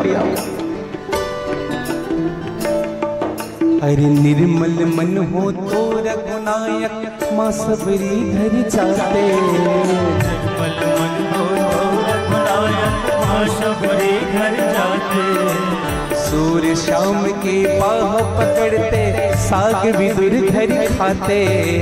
सूर्य शाम की बाह पकड़ते, साग विदुर घर खाते। अरे सूर्य शाम के बाह पकड़ते, साग विदुर घर खाते। सूर्य शाम की बाह पकड़ते, साग विदुर घर खाते। इन पर तुमने नहीं विचारा, इन पर तुमने नहीं विचारा, इन पर तुमने नहीं विचारा, इन पर तुमने नहीं विचारा। कैसे आएंगे भगवान, कैसे आएंगे भगवान, कैसे आएंगे भगवान, कैसे आएंगे भगवान। ओ कैसे आएंगे भगवान, कैसे आएंगे भगवान, कैसे आएंगे भगवान, कैसे आएंगे भगवान। ओ तुमने आंगन नहीं बुहारा, तुमने आंगन नहीं बुहारा, चंचल मन को नहीं संवारा, चंचल मन को नहीं संवारा। तुमने आंगन नहीं बुहारा, तुमने आंगन नहीं बुहारा, चंचल मन को नहीं संवारा, चंचल मन को नहीं संवारा। कैसे आएंगे भगवान, कैसे आएंगे भगवान, कैसे आएंगे भगवान, कैसे आएंगे भगवान। ओ कैसे आएंगे भगवान, कैसे आएंगे भगवान, कैसे आएंगे भगवान, कैसे आएंगे भगवान। ओ कैसे आएंगे भगवान, कैसे आएंगे भगवान, कैसे आएंगे भगवान, कैसे आएंगे भगवान। ओ कैसे आएंगे भगवान, कैसे आएंगे भगवान। कैसे आएंगे भगवान, कैसे आएंगे भगवान। तुमने आंगन नहीं बुहारा, चंचल मन को नहीं संभाला, कैसे आएंगे भगवान, कैसे आएंगे। एक बार बताएं भैया, कुत्ता भी जब बैठता है ना किसी स्थान पर, तो उस स्थान को पहले पूंछ से साफ करता है, साफ करता है, फिर विचार करता है कि ये स्थान बैठने योग्य है कि नहीं, तब बैठता है। विचार करिएगा, हम उस परम तत्व परमात्मा को अपने हृदय पर बिठाना चाहते हैं। हृदय को कितना शुद्ध रखना पड़ेगा, कितना पवित्र रखना पड़ेगा, साफ करने पड़ेंगे गंदगियों को, काम क्रोध मद लोभ अहंकार तृष्णा मद मत्सर सबको साफ करना पड़ेगा, तब भगवान आकर के विराजेंगे। हाँ, और जब तक हृदय में कपटता है, छल है, द्वेष है, हाँ, निर्मल मन जन सो मोहि पावा, मोहि कपट छल छीदना। निर्मल मन भगवान को प्राप्त करता, निर्मल मन। हाँ, निर्मल मन अगर है ना हमारा मन, यही भगवान है। हाँ, इसलिए तन को निर्मल करने की बात नहीं कही गई, मन को निर्मल करना है भैया। तन को जल से धुलाना सरल है, मगर मन को निर्मल बनाना बड़ी बात है। भोग हित दौड़ जाना स्वाभाविक तो है, भोग तज पार जाना बड़ी बात है। पंथ में वेश में देश परदेश में चित्त रहता फंसा राग और देश में। दिल किसी का जलाना गलत ही है क्या, ज्ञान दीपक जलाना बड़ी बात है। परमादरणीय श्रद्धेष्ठ महाराज से कहते हैं पुस्तकें पढ़ ज्ञान प्राप्त कर लेना आसान है, लेकिन अपना आनंद पाना बड़ी बात है।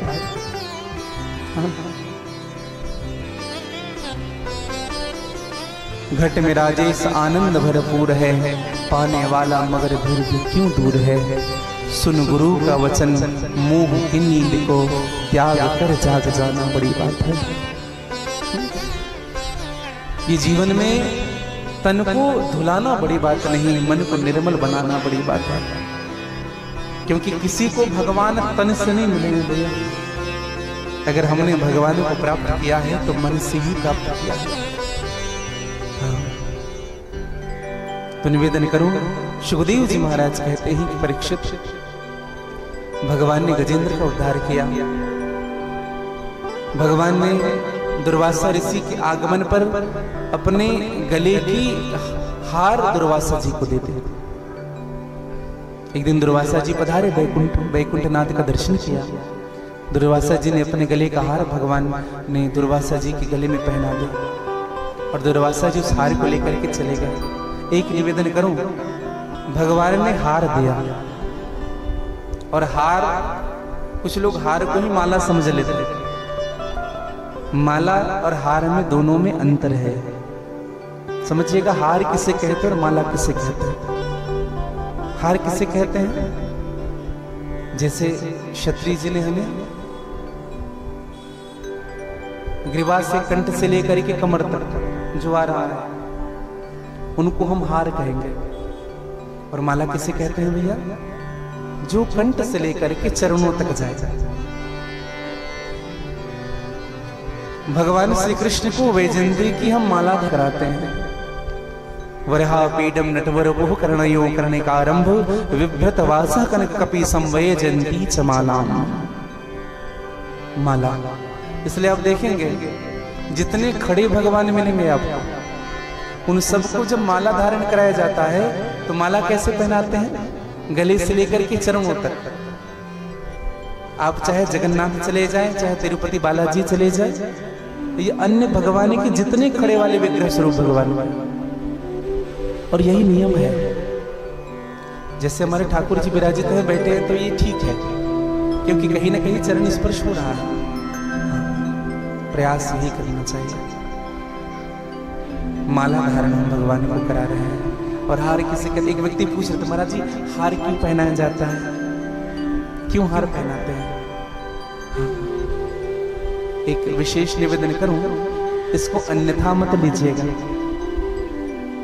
सबको हार नहीं पहनाना चाहिए और सबका प्रणाम नहीं करना चाहिए। बात भले ही आप सबको अटपटी लग रही हो, लेकिन मैं जो निवेदन कर रहा हूं बड़ी गौर से सुनिएगा। माता है, पिता है, प्रणाम करिए उनका, वो तो भगवान है, सद्गुरुदेव भगवान है, वंदन करिए उनका। कभी कभी हम किसी भी संत के पैर छू लेते हैं बिना आज्ञा के, ये बात नहीं होनी चाहिए हमारे जीवन में।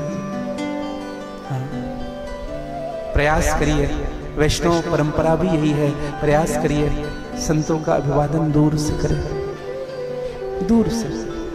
गुरु ही प्रणाम मन ही मन किन्ना। हाँ, दूर से प्रणाम करें।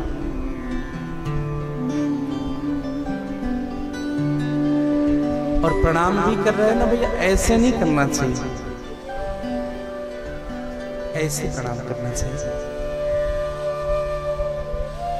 अगर चरण स्पर्श भी हो रहा है तो ऊपर को नहीं छूना, चरणों के नीचे हाथ रखिए, क्योंकि श्री गुरु चरण सरोज रज। सद्गुरुदेव जी के उनकी रज चरण के नीचे होते हैं, और इस रज को लेकर के हम अपने शीश पर लगाए। निज मन मुकुर सुधार, मुकुर का अर्थ होता दर्पण, हमारा मन का दर्पण सुधर जाएगा। और इससे होगा क्या, हम जब गुरुदेव जी के जब चरण भी पखारते हैं तो ऊपर को रगड़ते हैं ऐसे। नहीं भैया, तलवे को साफ करिए, तलवे को रगड़िए, क्योंकि रज वही मिलेगा। श्री गुरु चरण सरोज रज निज मन मुकुर सुधार, बरनौ रघुवर बिमल जस जो दायक फल। 4 फल मिलेंगे भैया गुरुदेव के चरण रज से, 4 फल, अर्थ धर्म काम और मोक्ष। अर्थ भी मिलेगा, अर्थ की कमी है जीवन में, वह भी समाप्त हो जाएगी। धर्म की प्राप्ति होगी आपको,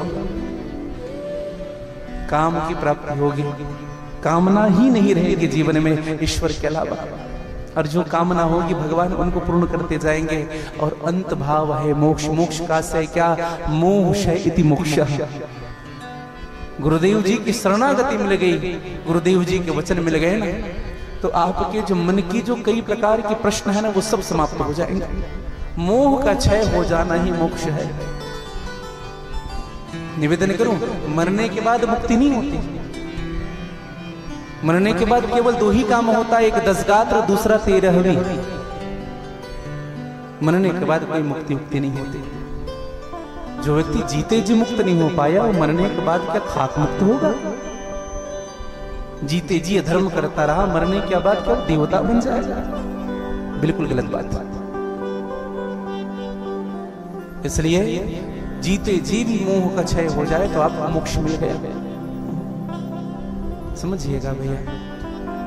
तो सदगुरुदेव जी के चरण में यही मिलता है। एक बड़ी सुंदर बात कही गोस्वामी तुलसीदास जी, जो सुनते गावते कहते समझते परम पद नर पावई। जो सुनते गावते कहते समझते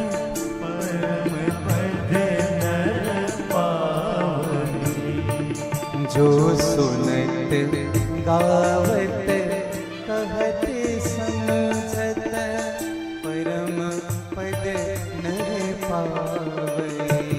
जो सुनते गावते कहते समझते परम पद नर पावई।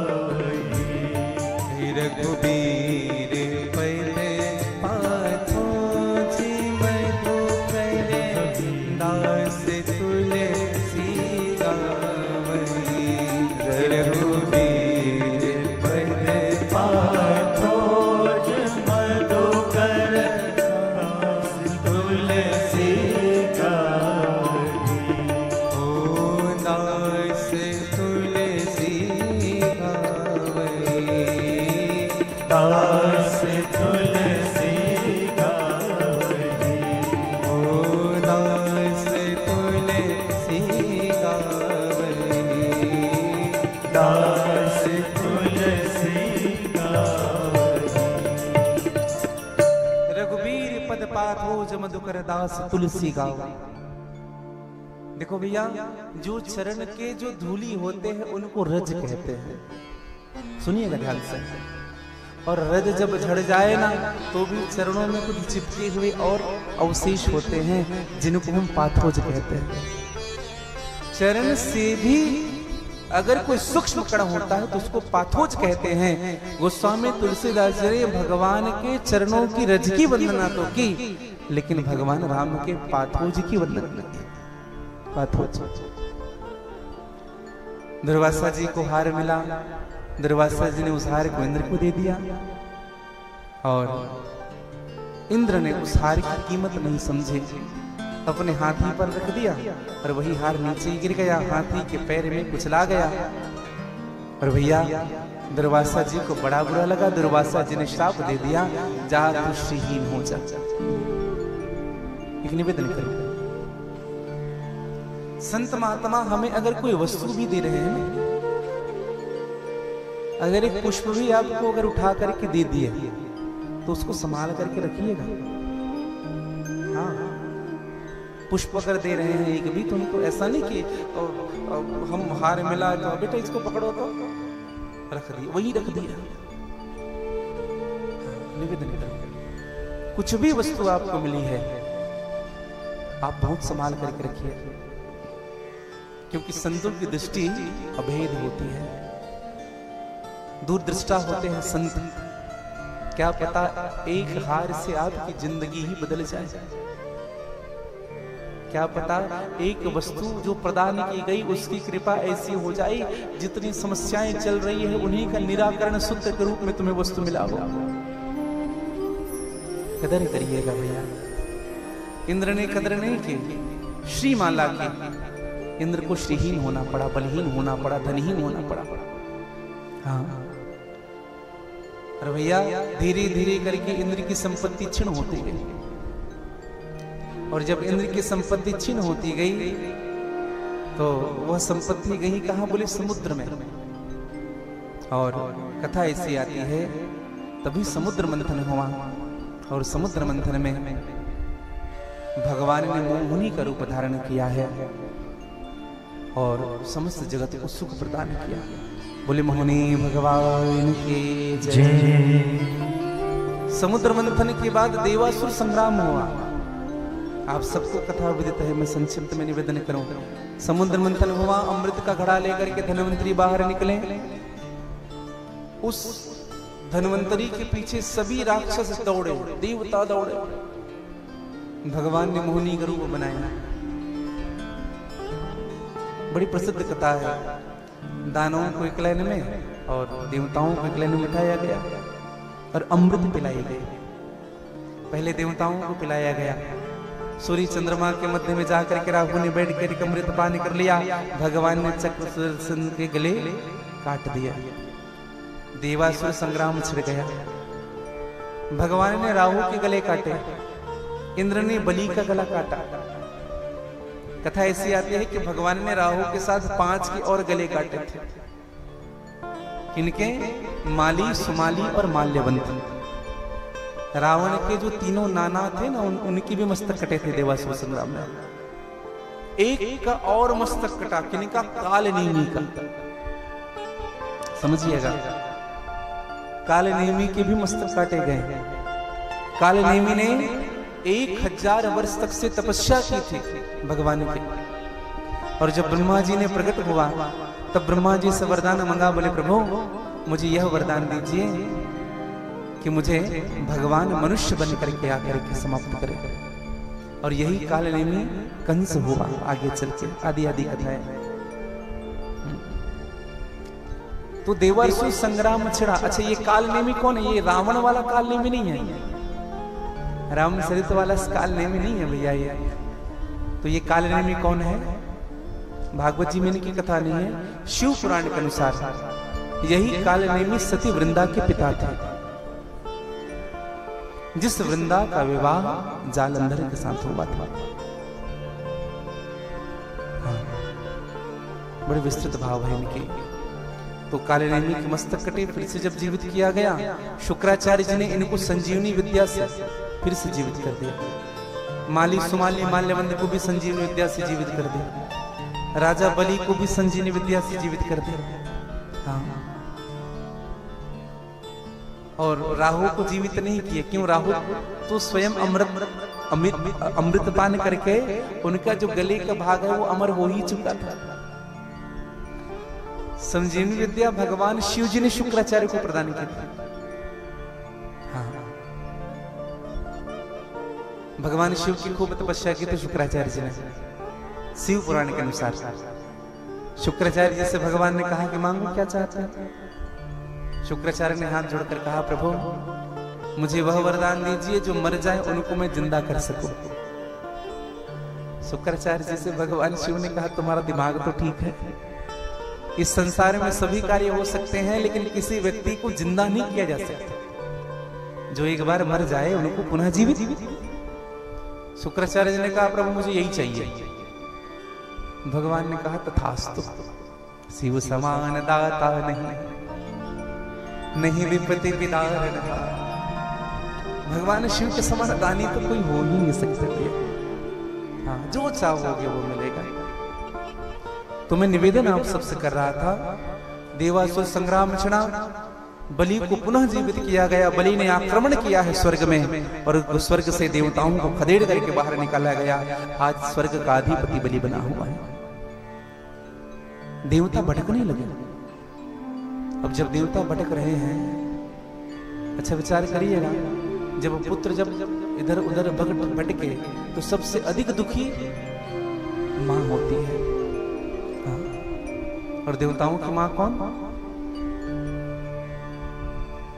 मैंने परसों की कथा में बताई, देवताओं की मां का नाम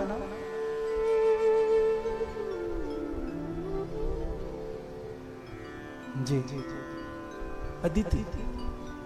हाँ, अब बताओ, अब हम अगर परीक्षा ले हाँ, तो आप लोग को पता है कितने मार्क्स आएंगे हमारे। तो मेरी एक छोटी सी प्रार्थना है, कुछ बातों को हम ध्यान से सुने।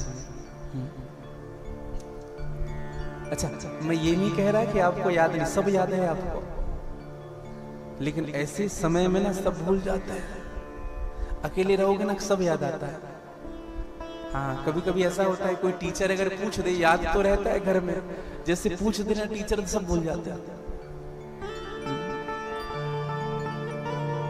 तो मैं निवेदन कर रहा था कि मां अदिति, अदिति कौन? अभेद बुद्धि ही अदिति है। कश्यप जी से अदिति मां ने कहा कि स्वामी, हमारे बच्चे मारे मारे फिर रहे हैं, उनको उनका राज्य कैसे मिलेगा? कश्यप जी कौन है? क का मतलब होता है ईश्वर, पश्य मतलब देखना, जिनकी दृष्टि ईश्वराकार हो। और कबीर भी जग कहता है, कक्का केवल ब्रह्म है, बब्बा बीज शरीर, राज शब्द में रमा रहता का नाम कबीर। का शब्द है ब्रह्म से, कक्का केवल ब्रह्म है, पश्य मतलब देखना, ब्रह्म की ओर जिनकी दृष्टि हो वही कश्यप है। मां अदिति ने कश्यप जी से प्रार्थना किया, स्वामी क्या ऐसा हो सकता है कि नारायण हमारा पुत्र बन करके आए और अपने भाइयों को ये राज्य दिला दे स्वर्ग का? कश्यप जी ने कहा कि अवश्य दे। और कश्यप जी ने मां अदिति को एक सुंदर सा व्रत बताया, कहा कि देवी अभी फाल्गुन मास आने वाला है, फाल्गुन मास की शुक्ल पक्ष की प्रतिपदा से लेकर के द्वादशी तिथि तक विनम्र प्रार्थना मेरी सभी माताओं से, जिनकी संतान नहीं है या जिनको सुंदर संतान, गुणवान संतान की इच्छा है, उनको इस व्रत को करना चाहिए। कब करना चाहिए? ध्यान से सुनिएगा। फाल्गुन मास, फागुन में, फाल्गुन मास में शुक्ल पक्ष में प्रतिपदा से लेकर के द्वादशी तिथि तक केवल दूध पी करके व्रत करना और संतान गोपाल मंत्र का जप करना। संतान गोपाल मंत्र समझे? वासुदेव सुतम देव, देवी की सुत गोविंद वासुदेव जगतपते, देहि में तनियम कृष्ण त्वाम अहम शरणागतः। इस मंत्र का जप प्रतिदिन 108 बार आप सुबह करिए जप। जिनके संतान नहीं है उन्हीं पर भगवान की अवश्य कृपा होती है। और संतान भी कैसा होगा? बोले गुणवान होगा, सुंदर संतान होगा। कब करना चाहिए? फाल्गुनस्य श्यामलः पक्षे द्वादशहं पयोव्रतः, फाल्गुन मास के शुक्ल पक्ष की प्रतिपदा से लेकर के द्वादशी तिथि तक। और मां अदिति ने व्रत किया है। व्रत का मतलब क्या होता है? उपवास का अर्थ क्या है भैया? उप मतलब होता है परमात्मा, वास मतलब रहना, भगवान के नजदीक रहना ही उपवास है। दूसरी दृष्टि में उप का मतलब होता है ऊपर उठ करके, वास मतलब रहना, विषय वासनाओं से ऊपर उठ करके वास करना ही उपवास है। उपवास के दिन क्रोध नहीं करना चाहिए, मन में लोभ ना हो, किसी प्रकार का कामना ना जगे। नहीं खाने का मतलब उपवास नहीं है, समझिएगा। आप सबसे मेरी निवेदन है, नहीं खाना उपवास नहीं है। सुबह सुट गए, भगवान के सामने हाथ तक नहीं जोड़े, नहीं खाए, कैसे भी हाँ उपवास है महाराज। अरे कभी कभी तो ऐसा भी होता है, काम में चलते तुम कुछ नहीं खाते, तब क्या उस दिन भी उपवास हो गया? उपवास का मतलब होता है उप के नजदीक वास करना। उप मतलब परमात्मा, भगवान वामन का चरित्र है ये। और वामन चरित्र में, वामन पुराण में भगवान का एक नाम है उपेंद्र। उप का मतलब होता है परमात्मा, इंद्र का मतलब होता है श्रेष्ठ। जो इस संसार के सबसे श्रेष्ठ देवता है वह उपेंद्र है। ये उपवास करता है भैया। उपवास करता नहीं कि हम नहीं खा रहे हैं, उपवास सबको करना चाहिए। कुछ बातों का नियम हमारे जीवन में हो। उपवास के दिन सोना नहीं चाहिए। कुछ लोग उपवास के दिन सो जाता है। एक व्यक्ति से हमने पूछा तुम सोते क्यों हो? कहा क्या बताएं महाराज जी, जगते हैं तो भूख लगता है इसलिए सो जाते हैं। उस उपवास के दिन सोने से उपवास का आधा फल आपको नहीं मिलेगा।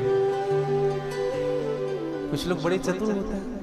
अच्छा, किसी को कह देना उपवास में मीठा सेवन कर सकते हैं, हाँ ऐसा मीठा सेवन करेंगे,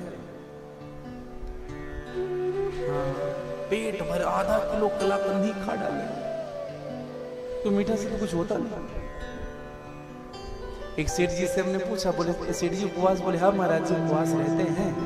हमने कहा क्या लेते हैं? बोले कुछ नहीं लेते महाराज जी, कुछ नहीं। तो हमने कहा फिर भी कुछ तो लेते होंगे उपवास में।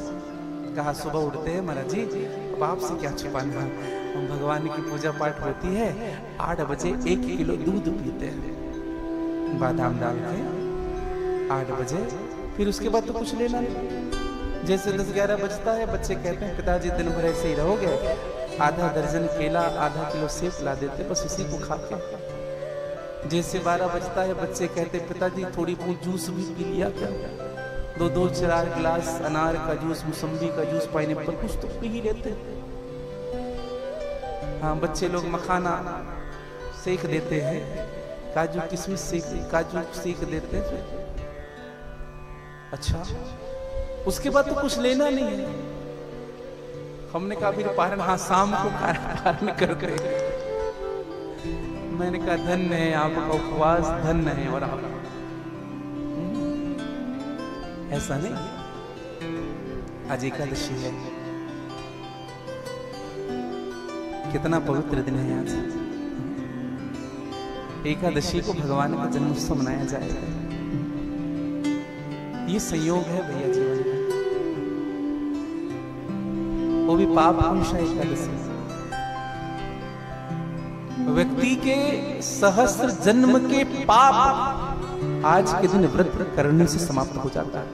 एक जन्म की बात नहीं कही, सहस्त्र जन्म, 1000 बार जो व्यक्ति जन्म लेकर के पाप किया हो, अगर वो आज के दिन व्रत करता है एकादशी का, उनके सारे पाप समाप्त हो जाते हैं। आज एकादशी और ये व्रत तो मैं आप सबसे निवेदन कर रहा था, व्रत भी थोड़ा सा देख करके रहे। जैसे एकादशी का हम व्रत करते हैं, कई लोगों का स्वभाव होता है, एक व्यक्ति हमसे पूछ रहे महाराज जी सेंधा नमक साबुनदानी के साथ। हमने कहा आपका जैसे। अच्छा, एक व्यक्ति हमसे कह रहे थे महाराज जी उद्यापन के बाद हम रोटी खाते हैं। हाँ, हमने कहा फिर व्रत ही क्यों कर रहे हैं? मत करो ना व्रत, सेहत को देख करके ध्यान से रहो। क्यों आडंबर करते हो संसार में? क्यों अपने आप को भक्त बताते हो? मत करो व्रत। अगर नहीं नियम पालन कर सकते तो मत करो। दिन भर एकादशी रहेंगे, शाम को पूड़ी छन रही है, आटा सिंघाड़े की पूड़ी छन रही है घर में। अच्छा, हमने देखा है जिनके घर व्रत होता है ना, उनके यहाँ तरह तरह के सुगंध आते रहते हैं। एक से एक वस्तु बनेगी उनके यहाँ जिस दिन उपवास। निवेदन करूं भैया, ऐसे तो एकादशी का नियम है, पृथ्वी से उपजा हुआ कोई भी वस्तु स्वीकार ना करे, गाय का दूध छोड़ करके।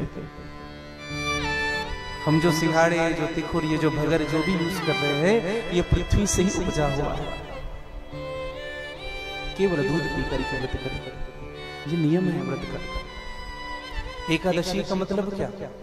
1 और 10, 5 ज्ञानेंद्रियां, 5 कर्मेंद्रियां, ये हुए 10 और 1 मन।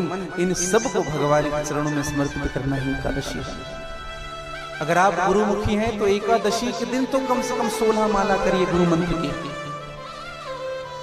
16 माला हो। अरे आज तो कम से कम भगवान की भक्ति हो तो व्रत के दिन मैं तो कहूँ खूब पूजा करिए, खूब पाठ करिए, खूब मंदिर जाइए। व्रत किया माँ अदिति ने और भगवान यज्ञेन जी का व्रत किया है।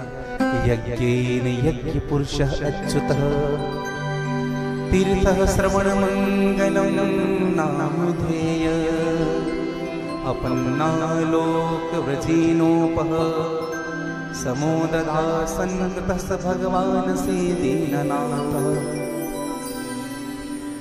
खूब व्रत हुआ, भादो का मास आया है और जो व्रत के प्रभाव से मैया ने जो व्रत किया है, भादो के मास में शुक्ल पक्ष की द्वादशी तिथि के दिन मध्य के 12 बजे भगवान वामन जी के प्राकट्य का उत्सव आता है। देखो भादो का मास बड़ा पवित्र मास है भैया। भादो में ही हमारे भगवान गणेश जी का जन्म हुआ, गणेश चतुर्थी मनाते हैं। भादो में ही भगवान श्री कृष्ण का भादो कृष्ण अष्टमी, भादो में हमारी राधा रानी सरकार का जन्म होना, भादो शुक्ल पक्ष अष्टमी तिथि, भादो में ही हलषष्ठी का व्रत होता है। बलराम जी का जन्म भी भादो में हुआ। एक विशेष बात बताएं आप सबसे, सुखदेव जी महाराज ने राजा परीक्षित को कथा सुनाई है इसी भादो के मास में। भादो का मास है अष्टमी नौमी तिथि से कथा प्रारंभ हुई थी, शुक्ल पक्ष की नौमी तिथि से जो ये कथा चल रही है और पूर्णिमा को कथा का विश्राम दिया गया था। भादो का माह बड़ा पुण्यमय होता है।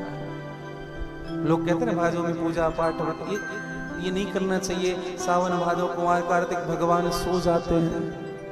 अरे भगवान सोते नहीं है। हाँ भगवान सो जाएंगे तो क्या हम जगते रहेंगे? हाँ?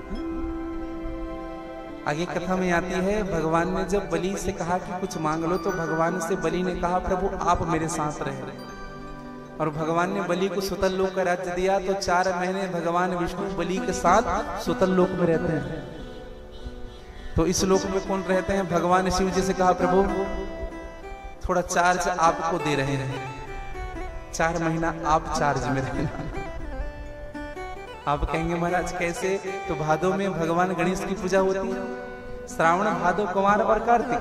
श्रावण में भगवान शिव की उपासना, भादो में भगवान गणेश जी की उपासना, कुमार में माँ दुर्गे की उपासना अभी चल रहा है ना, और कार्तिक में कार्तिकेय जी की उपासना। हमें तो कभी कभी लगता है ये 4 महीना शिव परिवार के लिए आरक्षित कर दिया गया है। इस मास में केवल शिव जी की ही परिवार की पूजा होगी, उसके बाद फिर देवउठनी एकादशी, फिर भगवान आ जाएंगे। बोले प्रभु बड़ी कृपा की 4 महीने, अब मैं आ रहा हूं। तो मेरी कहने का मतलब है आज भगवान वामन का जन्म हुआ है, और जब भगवान वामन का जन्म हुआ माँ अदिति ने देखा वामन भगवान को बड़े भाव के साथ। बोले वामन भगवान की जय। और भैया वामन जी का जन्म हुआ। माँ अदिति ने वामन प्रभु को कौपीन पहना दिया है। बृहस्पति ने भगवान को जनेऊ पहनाया है। 10 दिशाओं के स्वामी ने भगवान को छत्र समर्पित किया है। ब्रह्मा जी ने कुशा और कमंडलू समर्पित की है। सप्त ऋषियों ने भगवान को खड़ाऊ पहनाया है। और वामन भगवान आज भिक्षा याचना करने लगे।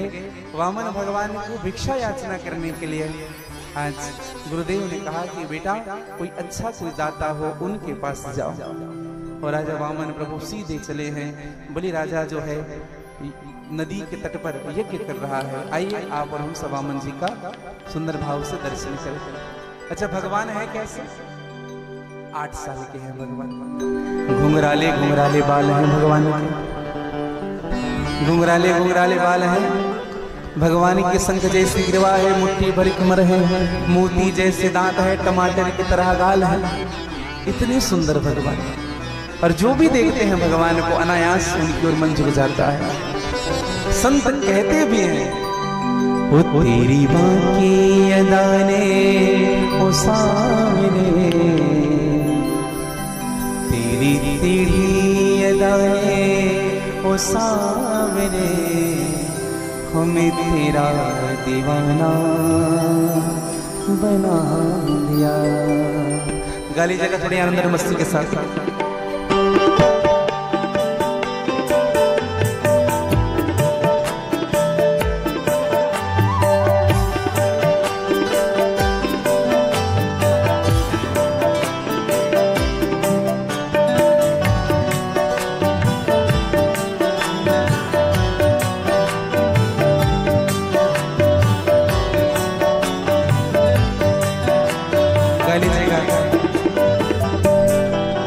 तेरी बाकी अदाने ओ सावरे, तेरी बाकी अदाने ओ सावरे, तेरी तेरी अदाने ओ सावरे, तेरी अदाने ओ सावरे, तूने हमें दीवाना बना दिया, तूने हमें दीवाना बना दिया, तूने हमें दीवाना बना दिया, तूने हमें दीवाना बना दिया।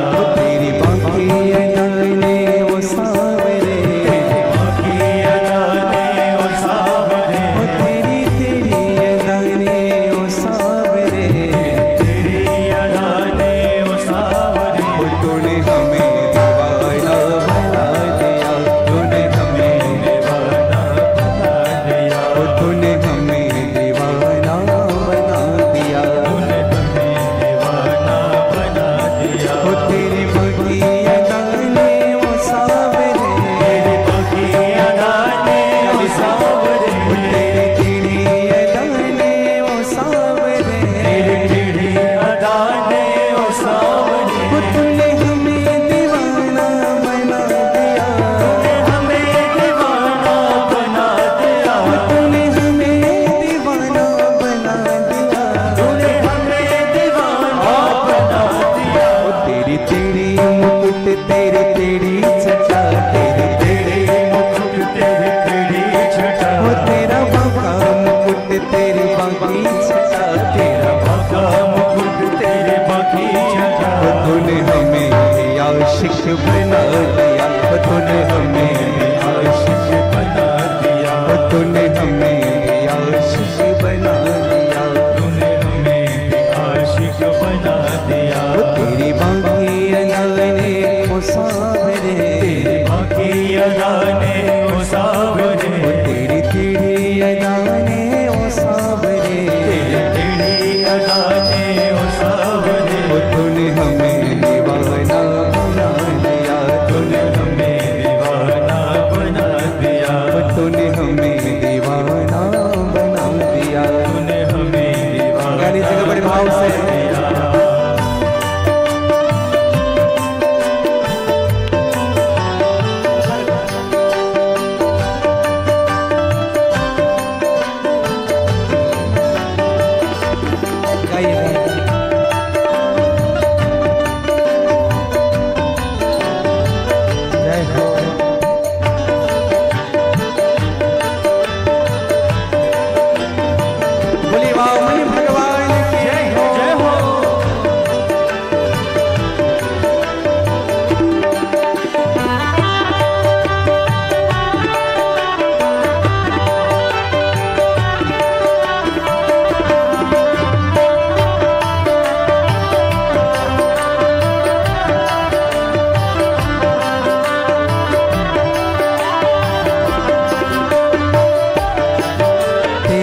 प्यार है मेरी जिंदगी, तेरा प्यार है मेरी जिंदगी, तेरा प्यार है मेरी जिंदगी, मेरा काम है तेरी बंदगी, मेरा काम है तेरी बंदगी, जो तेरी खुशी वो मेरी खुशी, जो तेरी खुशी वो मेरी खुशी, जो तेरी खुशी वो मेरी खुशी, जो तेरी खुशी वो मेरी खुशी। तेरे एक नजर का सवाल है, तेरे एक नजर का सवाल है, हमें होश है ना करार है, होश है ना करार है, तूने हमें आशिक बना दिया,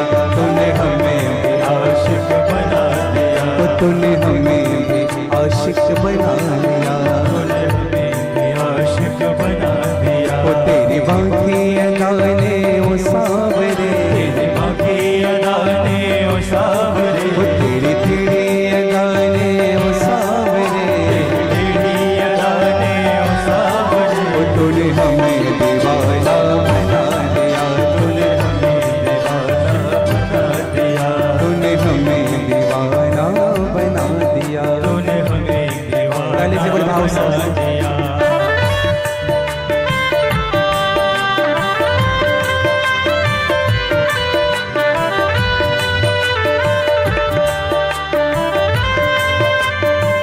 गाली जी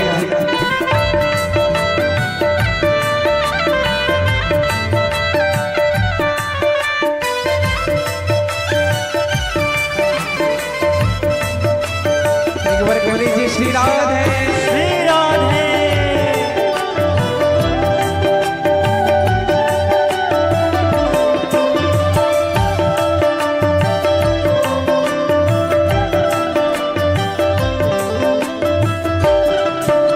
मेरे दिल में तू ही तू बसा, मेरे दिल में तू ही तू बसा, मुझे छाया तेरा ही नशा, मुझे छाया तेरा ही नशा। मेरे दिल में तू ही तू बसा, मेरे दिल में तू ही तू बसा, मुझे छाया तेरा ही नशा, मुझे छाया तेरा ही नशा।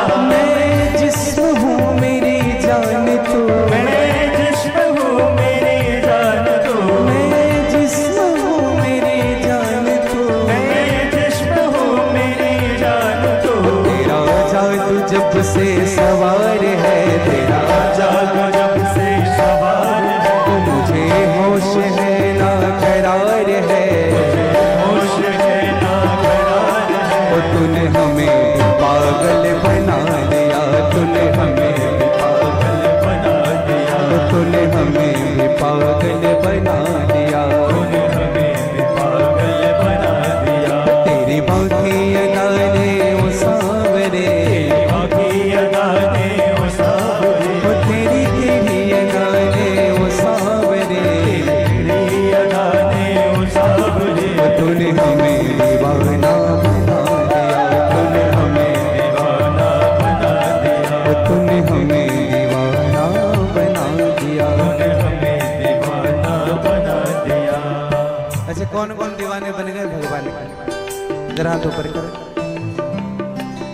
कुछ लोग धीरे से, अच्छा ये बन गया हम भी बनेंगे। अरे जो बने वो तो हाथ पसारी ऐसी है और थोड़े आनंद और मस्ती के साथ झूमते हो गए।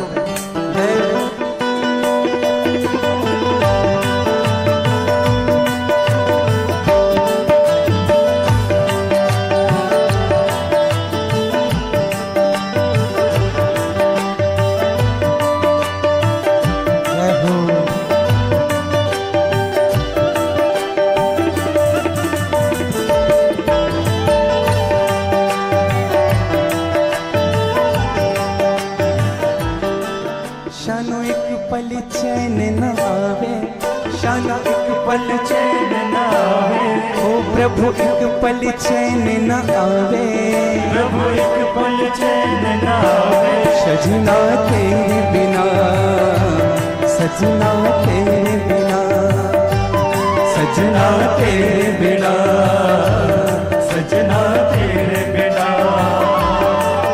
दिल रोयक यक भर आवे, दिल रोयक यक भर आवे, दिल रोयक यक भर आवे, दिल रोयक यक भर आवे। सजना तेरे बिना, सजना तेरे बिना, सजना तेरे बिना। शानो एक पल चैन न आवे, शानो एक पल चैन न आवे, सजना तेरे बिना, सजना तेरे बिना, सजना तेरे बिना। सजना तेरे इसलिए कह बिना। दीजिएगा मेरी जिंदगी का राज तू, मेरी जिंदगी का राज तू, मेरी हर खुशी का राज तू, हर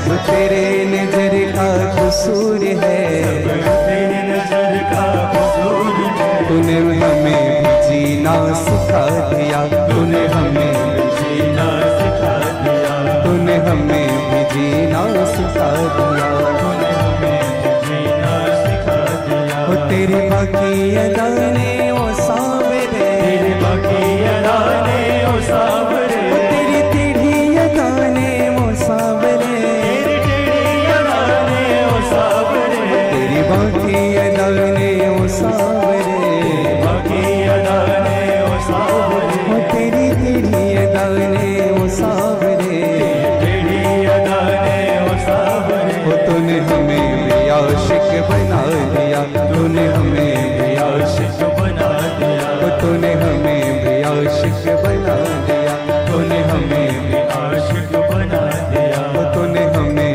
भी जीना सिखा दिया, तूने हमें भी जीना सिखा दिया, वो तूने हमें भी जीना सिखा दिया, हमें भी जीना सिखा दिया, वो तूने हमें भी जीना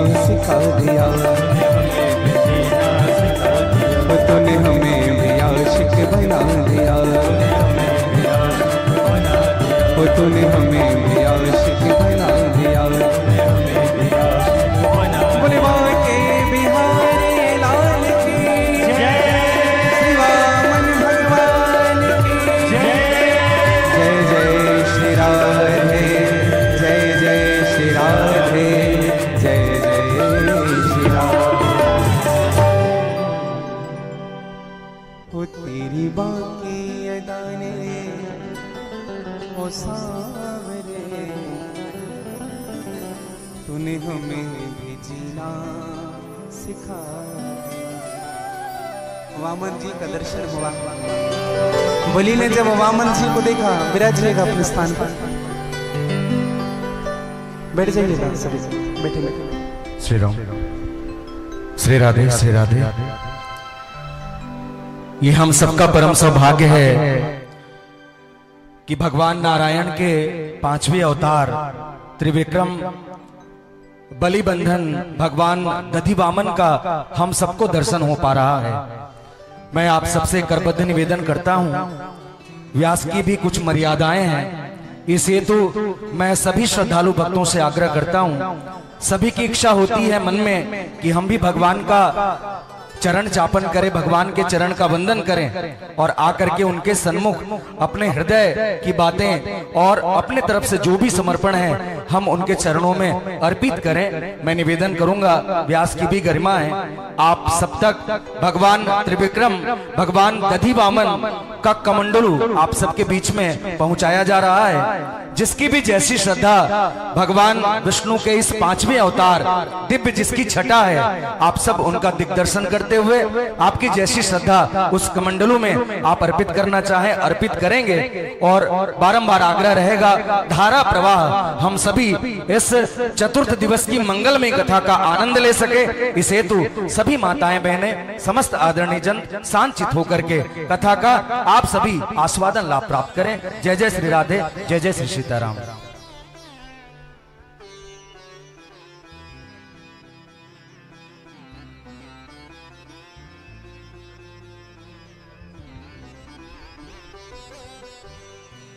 आप लोग बैठ जाइए,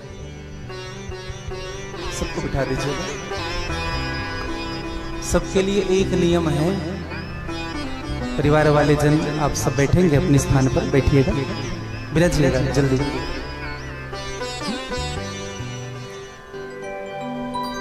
हरे राम राम राम राम राम, हरे राम राम राम राम राम, हरे राम राम राम राम राम, हरे राम राम, राम राम राम, हरे राम राम राम राम राम, हरे राम राम राम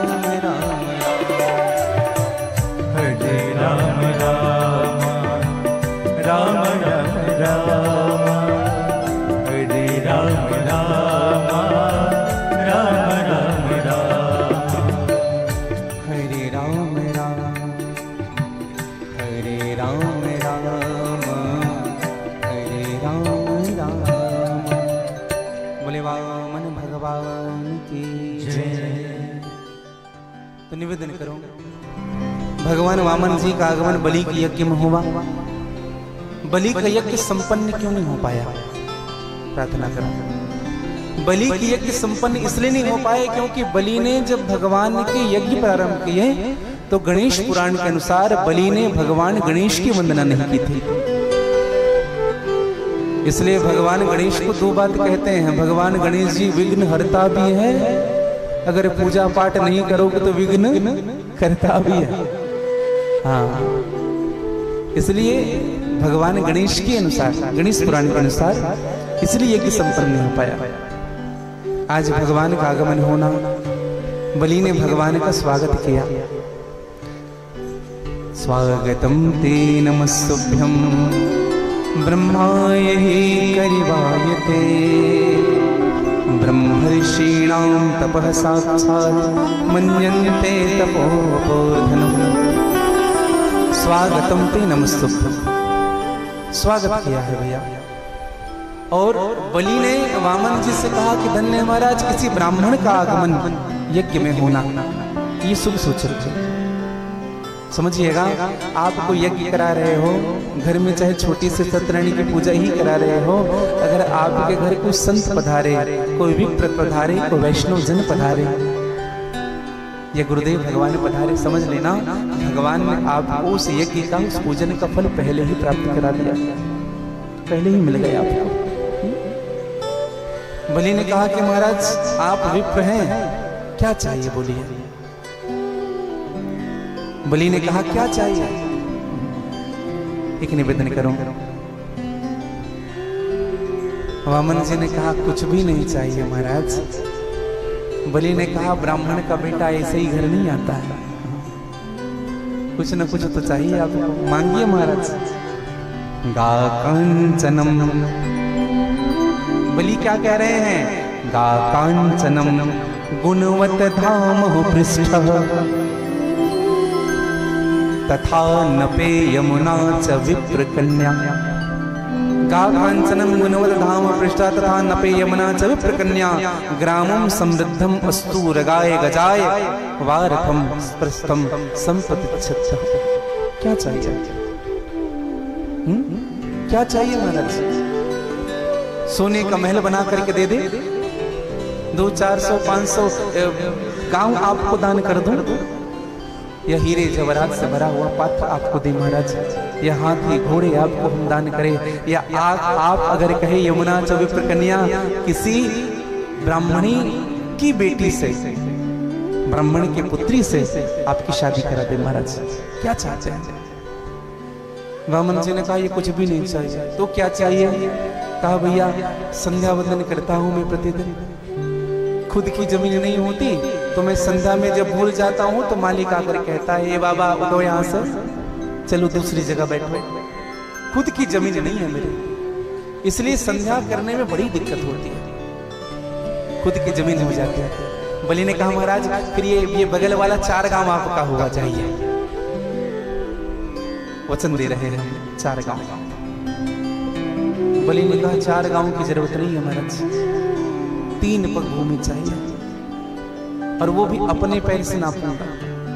बलि ने ऊपर से नीचे तक देखा, मैं तो उनको बुद्धिमान समझता था, ये तो बड़ा ना समझ निकला। मेरे सामने आकर के 3 पग भूमि, 3 पग? बोले हाँ महाराज। और वामन ने कहा कि व्यक्ति को उतना ही मांगना चाहिए जितनी की आवश्यकता हो, अधिक मिल जाने पर ना भैया अभिमान उपजता है। हमारे परम पूज्य सद्गुरुदेव जी कहते हैं कि प्रभु मैं अगर आपसे मांगू ना तो मेरी झोली में उतना ही डालना जिनसे अभिमान न हो पाए, हृदय में अभिमान न उपजे, कर्तापन का भाव न उपजे। जिस धन से मैं दूसरे को छोटा ना समझ सकूं उतना ही धन मुझे दीजिएगा। परम आदरणीय श्रद्धेय परम वैष्णवाचार्य संत मुरारी बापू जी भी इस बात को कहते हैं कि कभी कभी अधिक रोशनी भी इंसान को अंधा बना देता है। अधिक धन, अधिक पद, अधिक प्रतिष्ठा व्यक्ति के विवेक को हर लेता है। इसलिए उतना ही मांगा बामन से बलि ने कहा कि चलो दे दिया।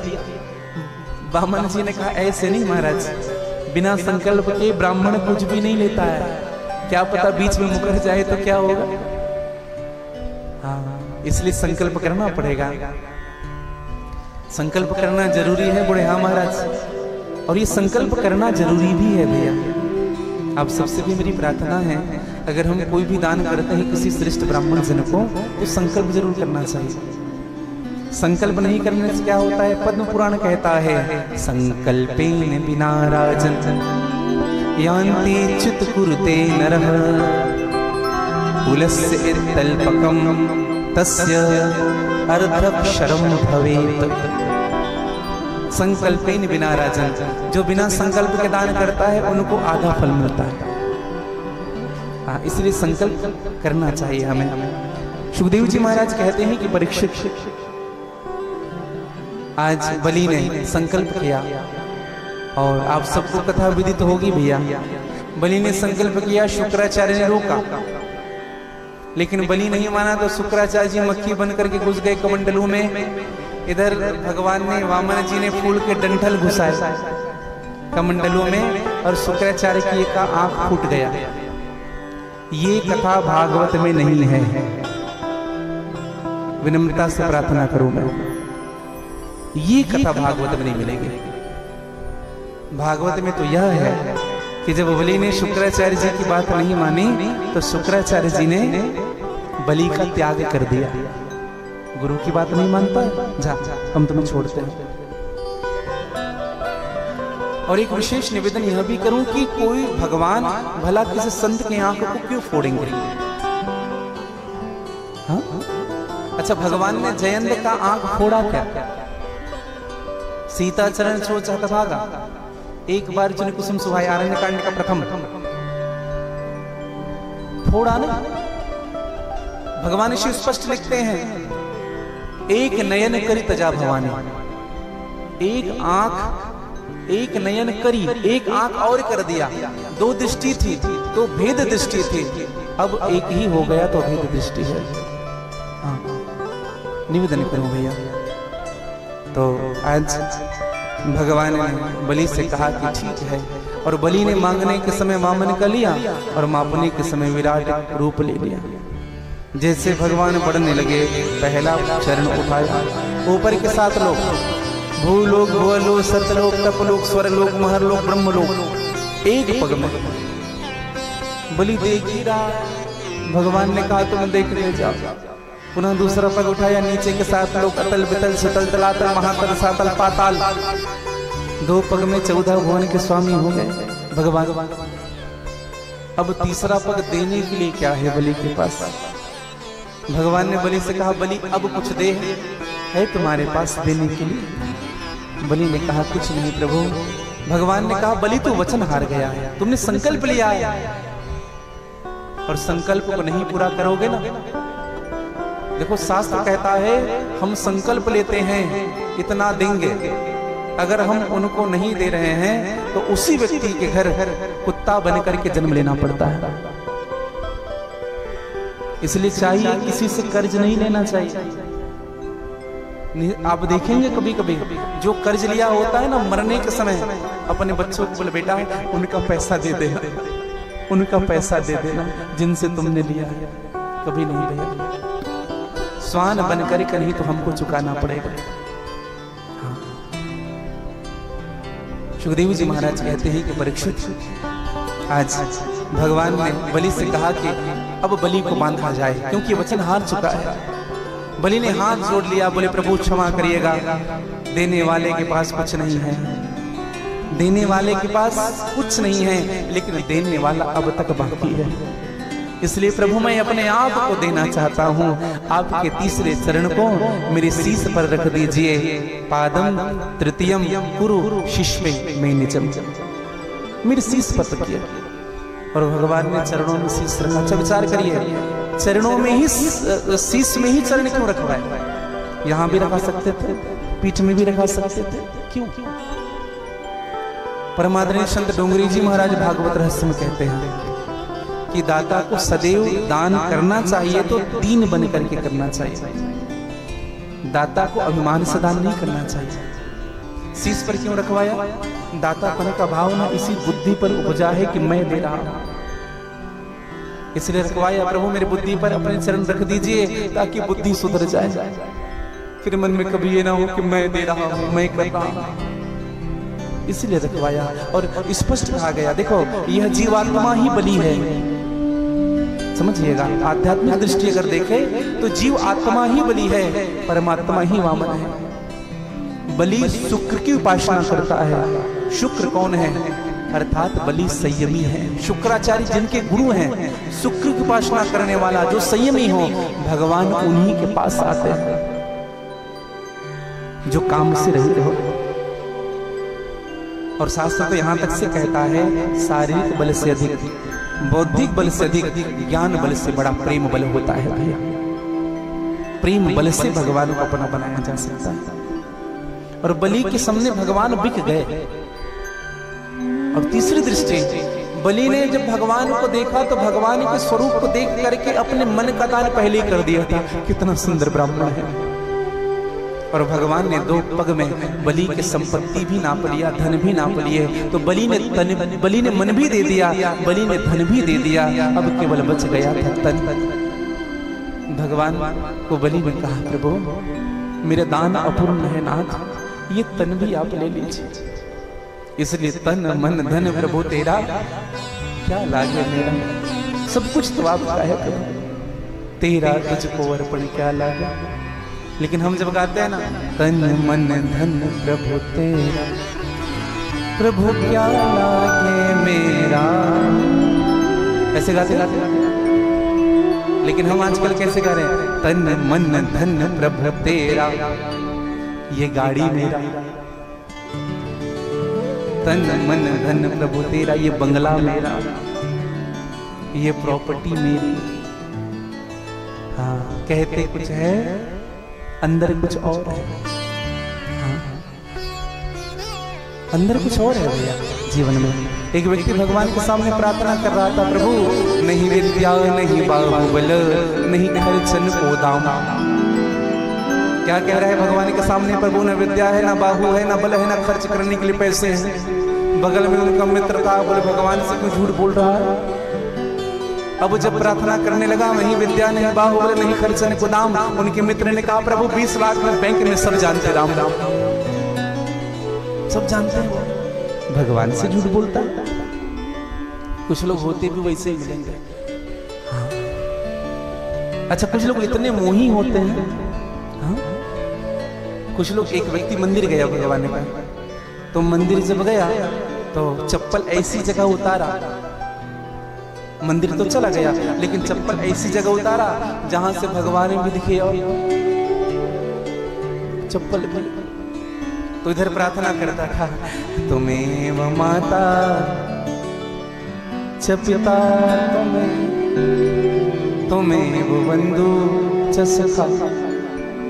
देख रहा तुम्हें विद्या द्रविणम तुम्हें, और उधर नहीं, तुम्हें वो सर्वम मम दे, ये मेरा।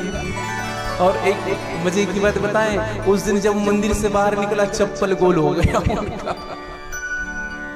अब तो भगवान को खूब सुनाने लगा, कहा कभी कभार भी मंदिर आया हूं, नया चप्पल लिया था वो भी तुमने गोल कर दिया। बाहर व्यक्ति ने कहा, बाहर क्यों आवाज कर रहा है, उनको बोलना जा करके जो बैठा है मंदिर में। अब वो व्यक्ति बड़े गुस्से से गया अंदर, गुस्से से गया तो, लेकिन गुस्से में कुछ बोला नहीं, देख करके ठंडा हो गया और बाहर निकला। जैसे बाहर निकला उनके मित्र ने कहा, सुना लिया, जितना बोलना था बोल लिया भगवान से। उसने कहा, बोलने के लिए तो गया था, लेकिन जब मैंने उनके पैर को देखा तो वो भी चप्पल नहीं पहना था। मनु वो भी यही कह रहे, भैया हमारा भी कोई लेके चला गया। तो कहीं ना कहीं हमारे मन कहाँ रहते हैं, वस्तुओं में अधिक होती है हमारे मन। तो मैं निवेदन करूं, बलि को भगवान ने स्वयं को समर्पित कर दिया। इसलिए आज भी बलि जीवित है। अश्वस्थामा बलिर्व्यासो हनुमान विष्णु कृपा परशुराम सप्तैत चिरंजीविनः। बलि की कथा से हमको यह सीखने के लिए मिलता है। सुखदेव जी महाराज कहते हैं कि परीक्षित, भगवान ने सत्यव्रत की आकांक्षा पूर्ण करने के लिए मत्स्य का रूप धारण किया है। बोले मत्स्य भगवान की जय। राजा अम्बरीश की कथा बताई गई, एकादशी का महत्व बताया गया। एकादशी 1 और 10 निवेदन करो। एकादशी का आशय क्या, मैंने पहले ही निवेदन किया। अम्बरीश जी ने 1 वर्ष एकादशी करने का निर्णय लिया। दुर्वासा ऋषि आए पारणी के समय। अच्छा, कुछ लोग थोड़े से ये थे कि आज एकादशी है कि कल। कुछ लोग हमसे प्रश्न कर रहे थे, महाराज जी एकादशी आज है कि कल। तो हम आप सबसे एक स्पष्ट कहते भैया, शेष ही विशेष होता है। शेष ही विशेष है। जैसे आपने कल एकादशी की, ठीक है, आज भी एकादशी है। अगर आप अन्न ले रहे हैं तो गृहस्थ को चाहिए वैष्णवा नाम एकादशी। शेष जो होता है ना गृहस्थ को, वैष्णव जन को जो शेष होता है दूसरे दिन वाला, उस दिन रहना चाहिए। हाँ। अच्छा, कुछ लोग के मन में प्रश्न भी होता है कि महाराज जी हमें ये पता नहीं कि त्रयोदशी कब लगेगा, हमको द्वादशी में ही पारण करना होता है, तो हम कब पारण करें।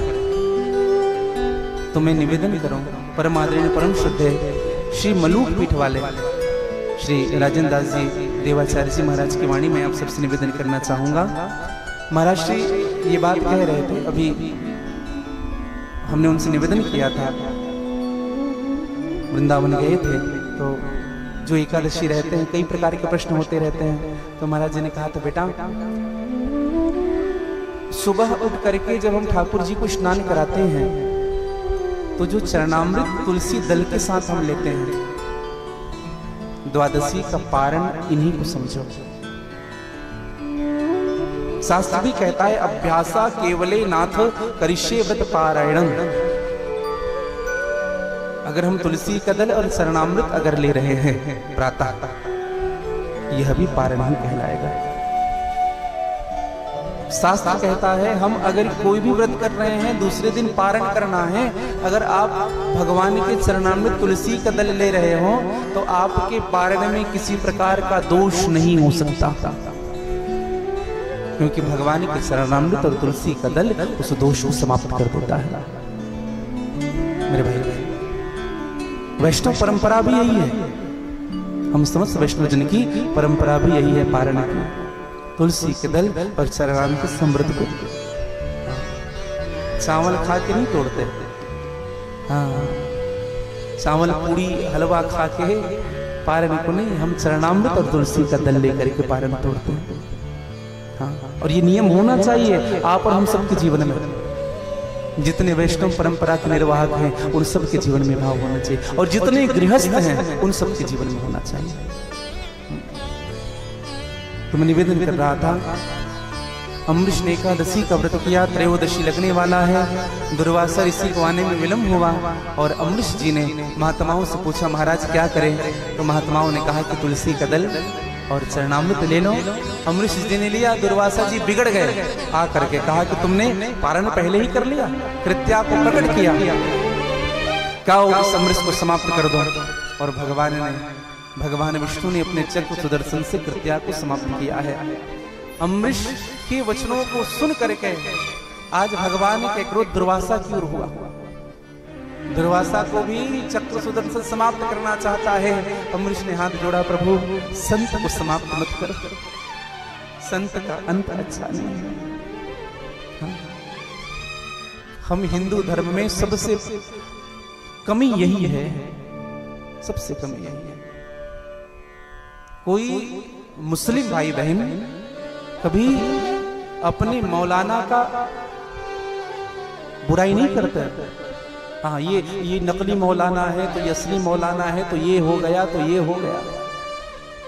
कोई क्रिश्चियन भाई भी नहीं करते अपनी पादरी का, हाँ ये गलत है, इनको ऐसे बना दिया। ये हम इतने बट चुके हैं, हम सनातनी इतने बट चुके हैं, ये असली है ये नकली है, अरे कितने बटोगे। अरे संत महात्मा हम जितने हैं तो वैसे बहुत कम है। ऊपर से विरोध एक दूसरे का, किसी का सम्मान हो रहा हो ना तो हमें अच्छा नहीं लगता है, अरे इनका इतना सम्मान। अरे संतत्व की वृत्ति हृदय में रखिए। हम कमजोर इसलिए पड़ रहे हैं। एक विप्र होकर के, एक वैष्णव जन होकर के दूसरे वैष्णव जन की निंदा, एक ब्राह्मण होकर के दूसरे ब्राह्मण की निंदा, एक संत होकर के दूसरे संत की कमियां गिना रहे हैं हम। प्रार्थना करो मेरे भाई बहन, अगर एक मौलवी के ऊपर कोई बात उठता है ना तो पूरे पूरे केवल भारत नहीं, आसपास पूरे देश के मौलवी एक हो जाते हैं, आसपास के पादरी एक हो जाते हैं। लेकिन हमारा सनातन ऐसा है, एक महात्मा को जेल में डाल दिया, कोई एक व्यक्ति नहीं होगा जो उनके खिलाफ उंगली उठाए, एक व्यक्ति नहीं है वैसा। हमें तो अपने सम्मान की पड़ी होती है। बेमन चटकारिता करता है आदमी, झूठों की हाँ में हाँ भरता है आदमी, मरना नहीं बेमौत जीना है, इसलिए सच बोलने से आजकल डरता है आदमी। दुख की नदी से मन ही मन बहता है आदमी, जीने के लिए सब कुछ सहता है आदमी, गैरों की तरह रहता है अपनों के बीच में, फिर भी किसी से कुछ नहीं कहता है आदमी। ख्वाहिश हजार लेकर आता है आदमी, चाह कर भी कुछ नहीं कर पाता है आदमी। जीवन का सच यही है मेरे भाई बहन, बहुत बटोर लेना पर जीवन से खाली हाथ जाता है आदमी।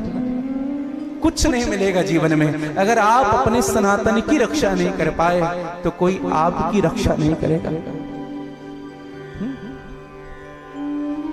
हम इतनी टीका टिप्पणी करते हैं संत के प्रति, महात्मा के प्रति। और एक बात सदैव कहूं मेरे भाई बहन, जिस व्यक्ति में कमियां होती है वही दूसरों की कमियां देखता है। मत करिएगा। सभी संतों से मेरी प्रार्थना है, सभी जगत गुरुओं से मेरी प्रार्थना है। मैं बहुत छोटा हूं, लेकिन आज ये बात मेरे हृदय को बीत गई तो बात मैं मंच के माध्यम से कह रहा हूं। मत करिए विरोध किसी का, हम सब एक हो जाए। किसी गुरु का अपमान हो रहा हो, किसी शंकराचार्य जी का अपमान हो रहा हो, एक हो जाए, हे हो करके जाए। अरे क्यों विरोध है किसी का? अगर उनको समझाना भी है तो पब्लिकली मत बोलो, उनको बुलाओ पास। अगर किसी से भूल से कुछ बातें हो भी गई मुख से, अगर निकल भी गया, अगर व्यासपीठ से कुछ कह भी दिया किसी ने, तो आप उनको पर्सनल बुला करके उनको समझाओ ना, बेटा है तुम्हारा। निवेदन करूं मैं आप सबसे, बड़ा वो नहीं होता भैया। अरे छोटों को समझाना ही हमारी बड़पन्नता होती है। हाँ, और सनातन की रक्षा करना हमारा धर्म है। और हम जब तक स्टेबल नहीं होंगे तब तक सनातन स्टेबल होने वाला नहीं है। मैं सभी संतों से करबद्ध हाथ जोड़ करके प्रार्थना करूं, निंदा बंद कर दीजिए। हाँ, कमियां निकालना बंद कर दीजिए। मार्गदर्शन करिए, अगर उसमें कुछ कमियां हैं तो आप श्रेष्ठ हैं, मार्गदर्शन करिए, बेटा ऐसा नहीं है, ऐसा है। तभी हम सुदृढ़ हो पाएंगे। बोले भारत देश की जय। तो मैं निवेदन करूं, आज अमरीश ने हाथ जोड़कर कहा कि महाराज दुर्वासा जी को छोड़ दीजिए, भूल हो गई उनसे, और भगवान ने छोड़ दिया।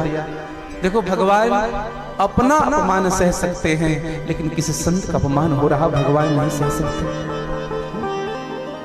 निज अपराध जो खुद का अपराध है, सही नहीं का सुनो सुरेश रघुनाथ स्वभाव। और भगवान ने स्पष्ट कहा, जो अपराध भगत पर कीन्हा, जो अपराध भगत पर करे, जो अपराध भगत पर कराई,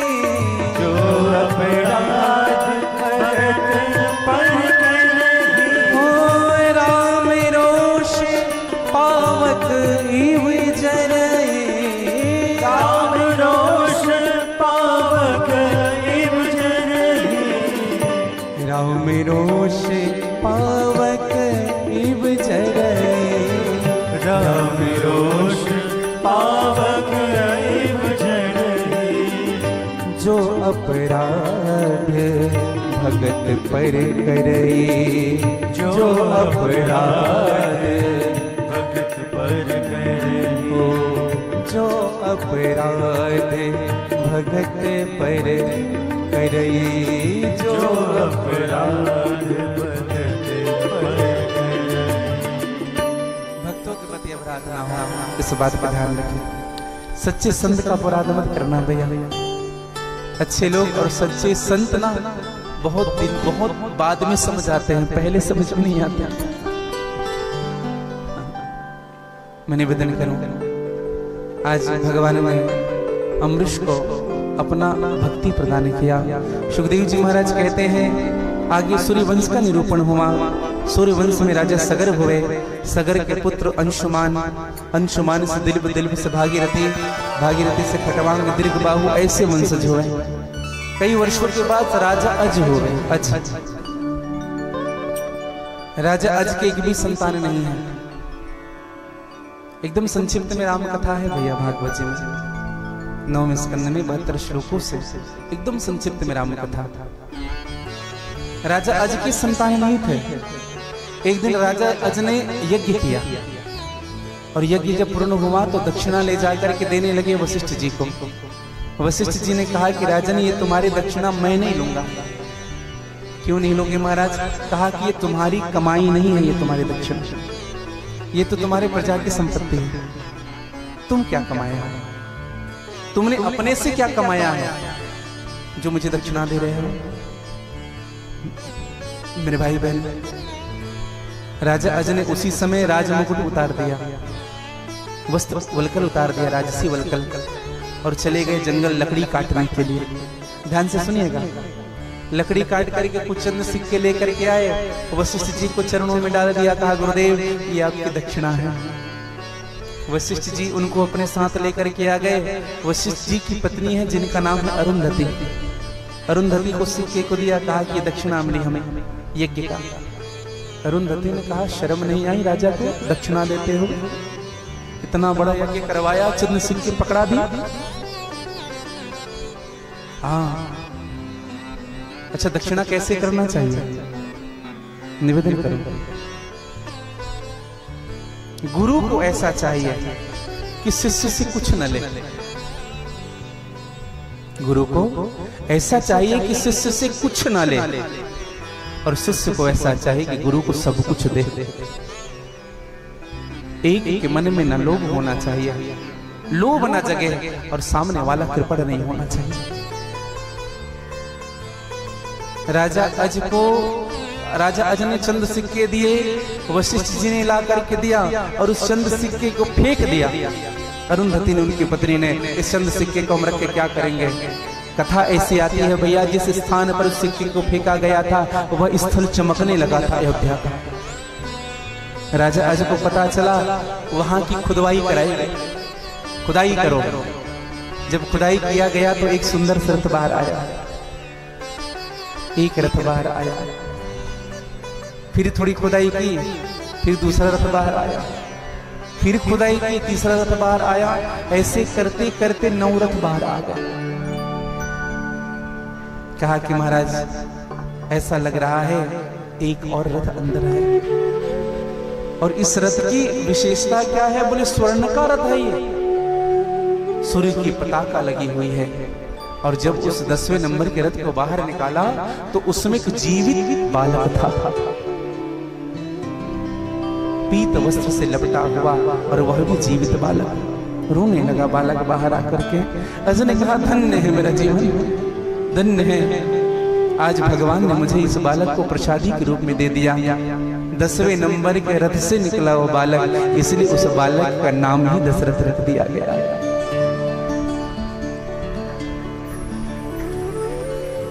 आशा क्या है भैया? हम जो दान करते हैं, चाहे वो आपने एक चंद सिक्का भी दिया हो, सच्चे भाव से, सच्चे समर्पण से 10 का नोट भी चढ़ा, समय आने पर इनका फल आपको जरूर मिलेगा, जरूर मिलेगा। अगर आपने करोड़ों भी दान किया है लेकिन अश्राद्धिक भाव से दान किया है, कुछ मिलने वाला नहीं आपको। और बड़ी कथा प्रसिद्ध है, राजा दशरथ के 4 पुत्र हैं, राम लक्ष्मण भरत शत्रुघ्न। और भगवान की आइए संक्षिप्त में राम कथा हम श्रवण करें। और भगवान को जन्म भी करना है।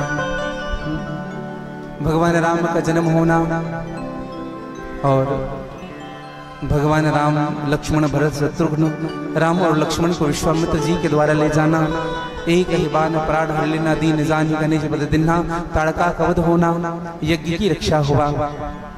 भगवान यज्ञ की